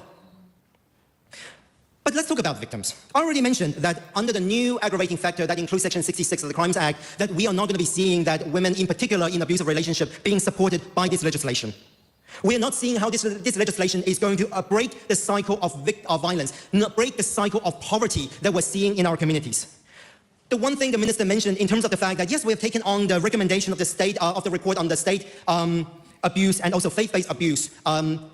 But then the minister failed to mention that the one recommendation that would support those victims of the report by allowing a mitigating factor for those victims of state and faith-based abuse has not been taken up by the government. Why? Apparently it is too hard to manage. Yet we have seen new aggravating factors being introduced as a part of this bill, Madam Speaker. So what does this bill serve? What we are seeing here is something that will harm our young people. That is anti-fertility. We reaffirm that this government's only housing policy for Māori is by increasing prison beds. That is what we'll see as a result of this bill, Madam Speaker. We will see more young people who will be harmed as a result. We will see that lawyers and judges will find different ways, like the previous speaker, the Honourable Dr. Duncan Webb has mentioned, we'll see lawyers and judges have to find different ways of being able to balance what they see in front of them. Because let's be perfectly honest, those of us in this house are not judges, and very few of us are lawyers that have that experience in youth justice, in criminal justice, in Māori justice, in Pacifica justice, in migrant justice. Very few of us can hand on heart say that that is our background, that is our experience. So why would then we introduce a bill that does not listen to advice from officials, that does not listen to advice from the experts, from our communities? We have heard submissions from Law Society of Aotearoa New Zealand. We have heard submissions from community law saying that this is not going to address the levers of crime. Madam Speaker, for those of you who have been familiar with some of the earlier work of Plato in 375 BC, when he authored The Republic, talks about the rise of the demagogue. It talks about that when the government or when people or leaders, political leaders, take a populist approach to law and legislation and running of the polis of the city-state and of the country, that it then fails to see the common good. That is in 4th century BC, Madam Speaker, and we are seeing a repeat of that right now with this government. We're seeing people not taking an evidence-based approach to the criminal justice system, but a populist approach. What is justice? What is law? Because we have heard too many times in this house that if people commit a crime, commit an offense, that there should be punishment and there should be repercussions. But who determines that law, Madam Speaker? We do. So we decide who are the criminals in Aotearoa. We decide in this very house who commits crime in Aotearoa. That is not about justice. It reminds us of the obligation and responsibility that we have in this house, that we have to the people of our Aotearoa. If we really want to talk about crime and justice, where are the legislation I'm seeing around white-collar crime? Where is the legislation I'm seeing around tax evasion? If you really want to take a tough on crime approach, where are those who avoid paying tax in Aotearoa? We are not seeing that. Instead, what we're seeing is punishing the beneficiaries. We're seeing punishing those people who already find it difficult to put food on the table. That is not justice. That is not just. That is not how we make law. That should not be how we make law in this very house, Madam Speaker. So to conclude, the Green Party of Aotearoa absolutely will not support this bill because we do not see this bill as being one that will break the cycle of harm and break the cycle of violence in Aotearoa. We see this as a bottom of the cliff approach to crime and justice. What we want to see is everybody having a warm and safe home to live in. What we want to see is having a fair tax system so everyone is able to thrive, and this bill does nothing for that. Todd Stevenson. Thank you, Madam Speaker. Well, that was just really full on, but makes a hell of a lot of sense about, we're not focusing on trying to punish necessarily the right people. I mean, I can't cook as hard as him, but I can cook. This bill is not a replacement for prevention. It is purely reactionary. It will put more youth on a pipeline to join a gang. It won't prevent future victims. It won't reduce recidivism. It won't reduce poverty. We've already seen an increase in gang numbers and use of illegal drugs, and we already have a strained justice system. In summary, this bill is a waste of $150 million that could have gone towards more productive things. Okay, let's see what Todd Stevenson's got to say. He's got a short speech. I'm very pleased to rise on behalf of ACT to speak on the third reading of the Sentencing Reform Amendment Bill. ACT is supporting this bill, and we're very pleased to do so. During the election campaign, ACT went up and down the country, like many members in this House campaigning, and we heard from New Zealanders about their concerns around law and order. We know that in the last 5 years, gangs have recruited a huge number of people into their midst, up more than 3,000 people. We've seen an escalation in violent crime, ram raids, dairy owners being attacked, really unacceptable things in our society. And it's really good to see that the government has taken a measured approach with a number of different law and order reforms, this being one of them. And I want to thank our partners in National and New Zealand First for picking up some of ACT's ideas, along with us supporting some of theirs around more police numbers and obviously around gang patch bans. So, ACT has been very pleased to be able to get 3 strikes back in place. Obviously, we've got the serious youth offenders category coming. But in this bill, we're actually also seeing a couple of things that ACT was very pleased to be able to campaign on and now deliver. And that really is around these aggravating factors for those in particular roles, whether that's in public transport or workers, sole charge workers, so, people living on their premises, who are particularly vulnerable to violent crime. And then what's also been talked about, this reduction around, limiting the reduction around sentencing and the 40% discount. And again, it's appropriate. This House actually does provide guidance to judges. That's why we actually set sentences in the Crimes Act. And so this is not unorthodox. It's just a Parliament taking an interest in our justice system and actually what people have told us and what kinds of sentences the community expects to see for violent offenders. So it is good to see these changes. We did campaign on them. It doesn't address all of the issues in our criminal justice system. We've never pretended that this bill does, but it is a part of a suite of measures that this government is taking. So I'm looking forward to having this law in place, actually seeing it flow through to consequences for offences and actually making our community safer, which is what ACT is here for, making sure victims are actually put first and that there are consequences for serious crimes in our community. So ACT commends this bill to the House. Well, that feels very ACT-like, that particular speech. ACT makes this so easy to rip on them. Okay, so it actually took me an hour or so to read through the regulatory impact statement. I did that before the show, and I recommend Todd do the same. But just spend an hour reading it. Personally, I don't trust ACT to have any good positions on law and order, especially for youth, considering Tim Yago. I can bring that up, and the ACT Party's reluctance to work with the police on gun legislation.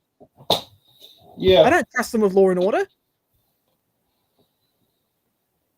Yeah, no, exactly. It's Their solution so far is to throw more Māori into prison instead of offering rehabilitation programs in communities. Instead of funding that, they don't care. They don't stand for law and order. Sorry. Sorry. Yeah, selective law and order might be the better word to sit there and do it. Now, I think this might be the first time we've had Jamie Arbuckle on the show. Jamie Arbuckle. Thank you, Madam Speaker. I rise on behalf of New Zealand's First to support the Sentencing Reform Amendment Bill, and I was a member of the Justice Committee that heard from a number of submitters, and I must say, as we've heard from the other side of the House, one view, but there was also a view that this bill is going in the right direction. It restores real consequences for crime, and there's the 3 key areas that the Minister has pointed out: making sure punishment fits the crime, restoring the principles of personal responsibility and recognising victims. We have had for too long the opposition and the Labour Party, for instance, being soft on crime. They, under their watch, wanted to reduce the prison population, and they actually achieved by reducing the prison population by 30%. But also, by reducing the prison population, criminal activity and serious violent crime increased by 33%, and that was the consequence of their doing. They want to develop a culture of excuses for people that commit crime, and that is wrong. And why, under their watch, criminals kept doing what they were doing? Because they could get away with it. And this government is setting in place consequences for what they are doing, and New Zealand First supports this bill It's the government's aim to reduce violent crime by 20,000 by 2029. So we favour a more accountability by courts and tougher punishment for those who opt for hurting others. And through this speech so far, isn't it again the opposition who we do never hear about the victims? Those who that are being hurt, those people are the people that we should be caring about are the victims, and this is what this piece of legislation does, and puts the victims in front and puts the victims at the forefront. I commend this bill to the House. Okay, well, that does feel semi-seat warmerish. Yeah, I mean, okay, is this bill going in the right direction? Well, it's going in the right-wing direction, but it's not going in the direction that is productive or beneficial for society. You know, it's all fine and dandy, them standing up and saying, oh, we aim to reduce crime. The problem is that the regulatory impact statement has said time and time again that there is no evidence or lack of evidence that this bill will reduce recidivism rates, which really matters at the end of the day, because that's what we're talking about when it comes to victims. We want to prevent future victims, right? Yeah, or exactly. We just want to beat the shit out of people and throw them in prison. Like, what's... You know, you can't stand up and say reduce crime when you've got no evidence to back you up. Yeah, exactly. Yeah. And it's not like the ministry had adequate time to consult, you know, the biggest demographic that are victims of crime, Māori. Yeah. Okay, let's go to Te Ferris. Taku Te Ferris, this is a split call. Ka pai, e ngā kōrero tērā tā. Tuana te wā i ngā whakaro te Pāti Māori, and I'm going to do it in English. I want to start by addressing and dispelling the myth that because Māori are overrepresented as victims of crime, it is okay for the government to ignore the fact that its own justice system has systematically, structurally and attitudinally allowed the brutalisation of the Māori people for 171 years since its inception. Māori have been the victims of the justice system since it first appeared and began passing laws that systemically strip Māori of their legal rights in our own country, like the suppression of rebellion laws of the 1860s and 70s, like the no requirement for trial before imprisonment of Māori for 2 years, laws from the same period. Let's not look back, they say. Add to that the dispossession of land laws, far too extensive to list in a 5-minute speech, that strip Māori of their economic, social and cultural basis, condemning Māori to the ever-intensifying intergenerational poverty and everything that comes with it. The government have another catch cry for justice. Take personal responsibility, as we've just heard Mr. Abaku spout. This is their retort to our presenting of historic and current evidence. Take personal responsibility, they say, whilst ignoring the fact that they take no responsibility for the actions of successive governments in this country that are the root cause of the current poverty and justice settings we are dealing with in this country today. And they do this while ignoring the now exhaustive evidence and data sets, most of which are published by their own agencies. It defies any sensible logic. And this bill is an extension of it, Madam Speaker. What it does explain, though, is the government's approach to the formulation of justice policy and lawmaking in our country, and that is to study voting trends of the public, and then using that as the basis for the formulation of justice policy and lawmaking in our country, while simultaneously ignoring all of the historic and current evidence and data, including their own agencies' recommendations and advice. I don't know why they bother to have agencies. There is little hope for te iwi Māori when it comes to justice in Aotearoa.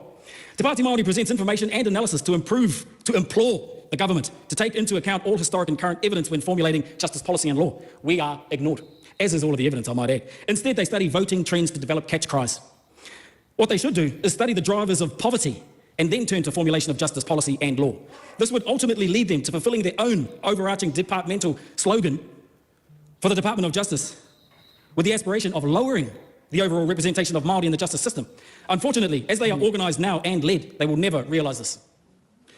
And Māori will bear the brunt of it and will remain perpetually and intergenerationally trapped in the justice system. Disproportionate exertion of force is experienced by Māori throughout the entire justice system, not just at the sentencing end, right throughout it. The beginning, first point of contact, through the process, sentencing, in prison, the lot. It's not being disputed. It's well understood. So this disproportionate exercise of force on Māori is felt at every instance, be it at the initial point of contact, like the experience of the young 15-year-old Heretaunga boy. 15-year-old Heretaunga boy, in the early hours of Sunday, the 16th of March, only just a couple of weeks ago, not long ago, not even 10 days, who in the process of being detained had his jaw broken and then was denied any medical support for 3 hours. This is the nature of excessive force for Māori families in justice. Denied any support for 3 hours until the next shift came along and said, "Hika, you look bad, better get you to hospital." He had to be flown to Wellington for an emergency surgery. His jaw was broken. I just want that, I want the reality of that to sink in for you a bit. This is what we are talking about when we talk about Māori being disproportionately everything injustice. Albeit, when you're in prison, when you're going through the court system, no support for Māori, get rid of all of it. Tēnā koe, Madam Speaker, ngā mihi. We do not commend the bill. Well, Teresa mentioned that was quite a good part, mentioning about how, we don't think there's a problem with it. Mate, my colleagues before said you're fine, but you look shattered. Yeah, I just want to point out something before it quickly dissipates out of my brain of what Takuta Ferris said. Sometimes, and he is right about this, sometimes when people are arrested for a minor crime, they often become a victim of a crime by the hands of the police. He was talking about that kid that had his jaw broken. Yeah. So, again, what happens to those people? And again, I can rattle off all these stats. You know, rates of reoffending are relatively high. Since the 1980s, Māori have made up about 50% of the prison population. Māori are more likely to be victims of a crime. Almost 1 in 3 New Zealand adults, but 31% experience crime over a 12-month period. I could go on and on and on, but it doesn't matter to these people because at the end of the day, all they care about is fuzzy feelings. They don't care about actually sorting out the problem because the problem stems ultimately from inequity. Yeah, and sometimes it's a bit too hard. Yeah, I mean, like Goldsmith said at the beginning, this bill was made predominantly with shopkeepers in mind. It wasn't made with the thought of people that are in poverty in mind. He doesn't care about those people. None of these people care about poor people. They care about businesses. They don't give a shit about actually solving the problem. They give a shit about punishing people who dare to, dare to steal something, or they don't care. Or what could be in there, and it's one that I've noticed, is holding someone else accountable. Holding someone else accountable to their actions, or holding them accountable. And sometimes when they see themselves being held accountable, they don't see their actions necessarily. They see it as they're being picked on. Yeah. So, you notice that there's a lack of this government has paid very little attention to things like white collar crime. In fact, they fought so hard against, in the National Act, they fought so hard against wage theft. Pathetic. Yeah, exactly. Yeah, no, that was so evident in it. It's just like, what the hell? And we look at the people who are impacted by things like wage theft. It's ethnic minorities. So, it's round and round and round and round and round the circle we go. Yeah. Okay, let's have the final speech of the night. Timothy Paul. Article Timothy Paul. Well, this is the sad state of this House, that you've got a significant bill coming through and you've got the government parties who have led this legislation stand up and give 2-minute pathetic speeches. That side of the House is so out of touch with the reality of New Zealand. They get up and they give their stump speeches, give their key lines, and then they sit back down because they don't have anything valuable to contribute to this discussion. That is a disservice to victim. That the summary of your thoughts and ideas on justice is to spit out some lines that some communications advisor wrote for you. Pathetic.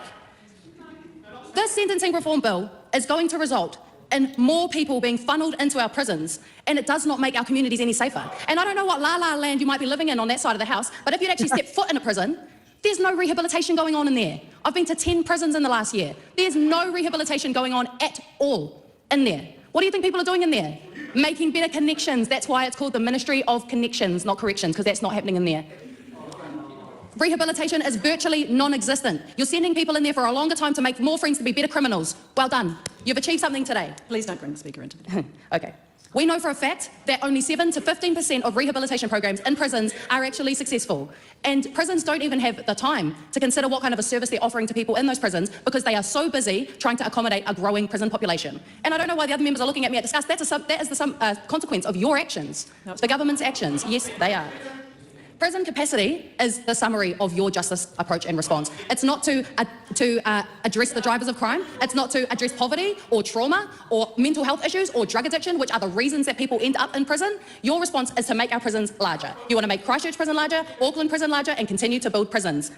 That is not going to solve anything. And I spoke to a corrections officer and he said, as the muster grows, the quality goes. That's what they're preparing for. And at the moment, they are dealing with double bunk cells. They are at capacity, and this bill will make those prisons even fuller. There are too many people in our prisons. This bill is particularly disgusting, though, because it attacks our young people, the people who are supposed to be our future. You're saying that their age should not be taken into account by judges when they're sentenced. There is a reason that those provisions are in place, and it's because people in their lives, when their brains are developing at a certain age, they make decisions differently. They do not weigh up the consequences. They are more susceptible to being peer pressured into doing things that they don't want to do. But it's easy for that side of the house to sit there and hand-wring and talk about personal responsibility because they've had more options in their lives than all of the young people that are in prison. How do I know? Because I talked to them. I went to the youth unit at Mount Eden Prison and asked them why they were in there. And it was because they had no options, because they are disabled, because they are poor, because they come from places not like the ones that this side of the house come from. Have some compassion and some empathy for the people that you talk about and that you lock up. The human potential that this government wastes, absolutely wastes it. This bill oversteps judicial discretion. There's a reason why judges stop sentencing people, because they know that prisons don't work. And then here comes this ideological government who has no care in the world for evidence, who continues to do the same thing over and over again, and it does not work. $800 million over 5 years is going into corrections. Meanwhile, our hospitals are degraded, our schools are collapsing, our public services are in absolute disarray. You spend $151,000 on locking one person up, $80,000 per person in the correction system. You spend $1,000 per person in the health budget. You spend $4,000 per person in the education budget. It's pathetic, and I know it's not where taxpayers want their money going. You guys, this side of the house needs to buck their ideas up when it comes to justice, because all it is failure after failure. It is ruining lives, it is wasting human potential, and it is not the answer. Members, before I take the next call, during the committee... Yeah, I mean, look, I know some people who are watching are going to have issues about what Tamitha said earlier in the week about police abolition, especially when we have police jumping on a plane to Australia. But she is absolutely right about how trash this bill is. We have a high rate of reoffending. Prisons are broken. They are broken. They don't deal with issues that cause crime. They deal with the aftermath of crime. And they don't do a very good job at that either. If prisons are broken, we should be investing more into community services that can prevent crime. Right? Yeah. Otherwise, prisons are just a waste of time, because you're just going to have people going in there, fostering connections, as she said, with gangs, right, coming out, and that becomes their mode of economic mobility, right? Sell drugs, make drugs, beat people up over drug money, right? Back to prison again. So it's just it's a never-ending shit loop. So yes, we need to do much more to prevent crime in this country, because at the moment we have a ridiculously high rate of reoffending. Yeah. Yeah, no, that is so true, yeah. Okay, so let's get to the final weeds and all sorts of fun stuff as the night goes along.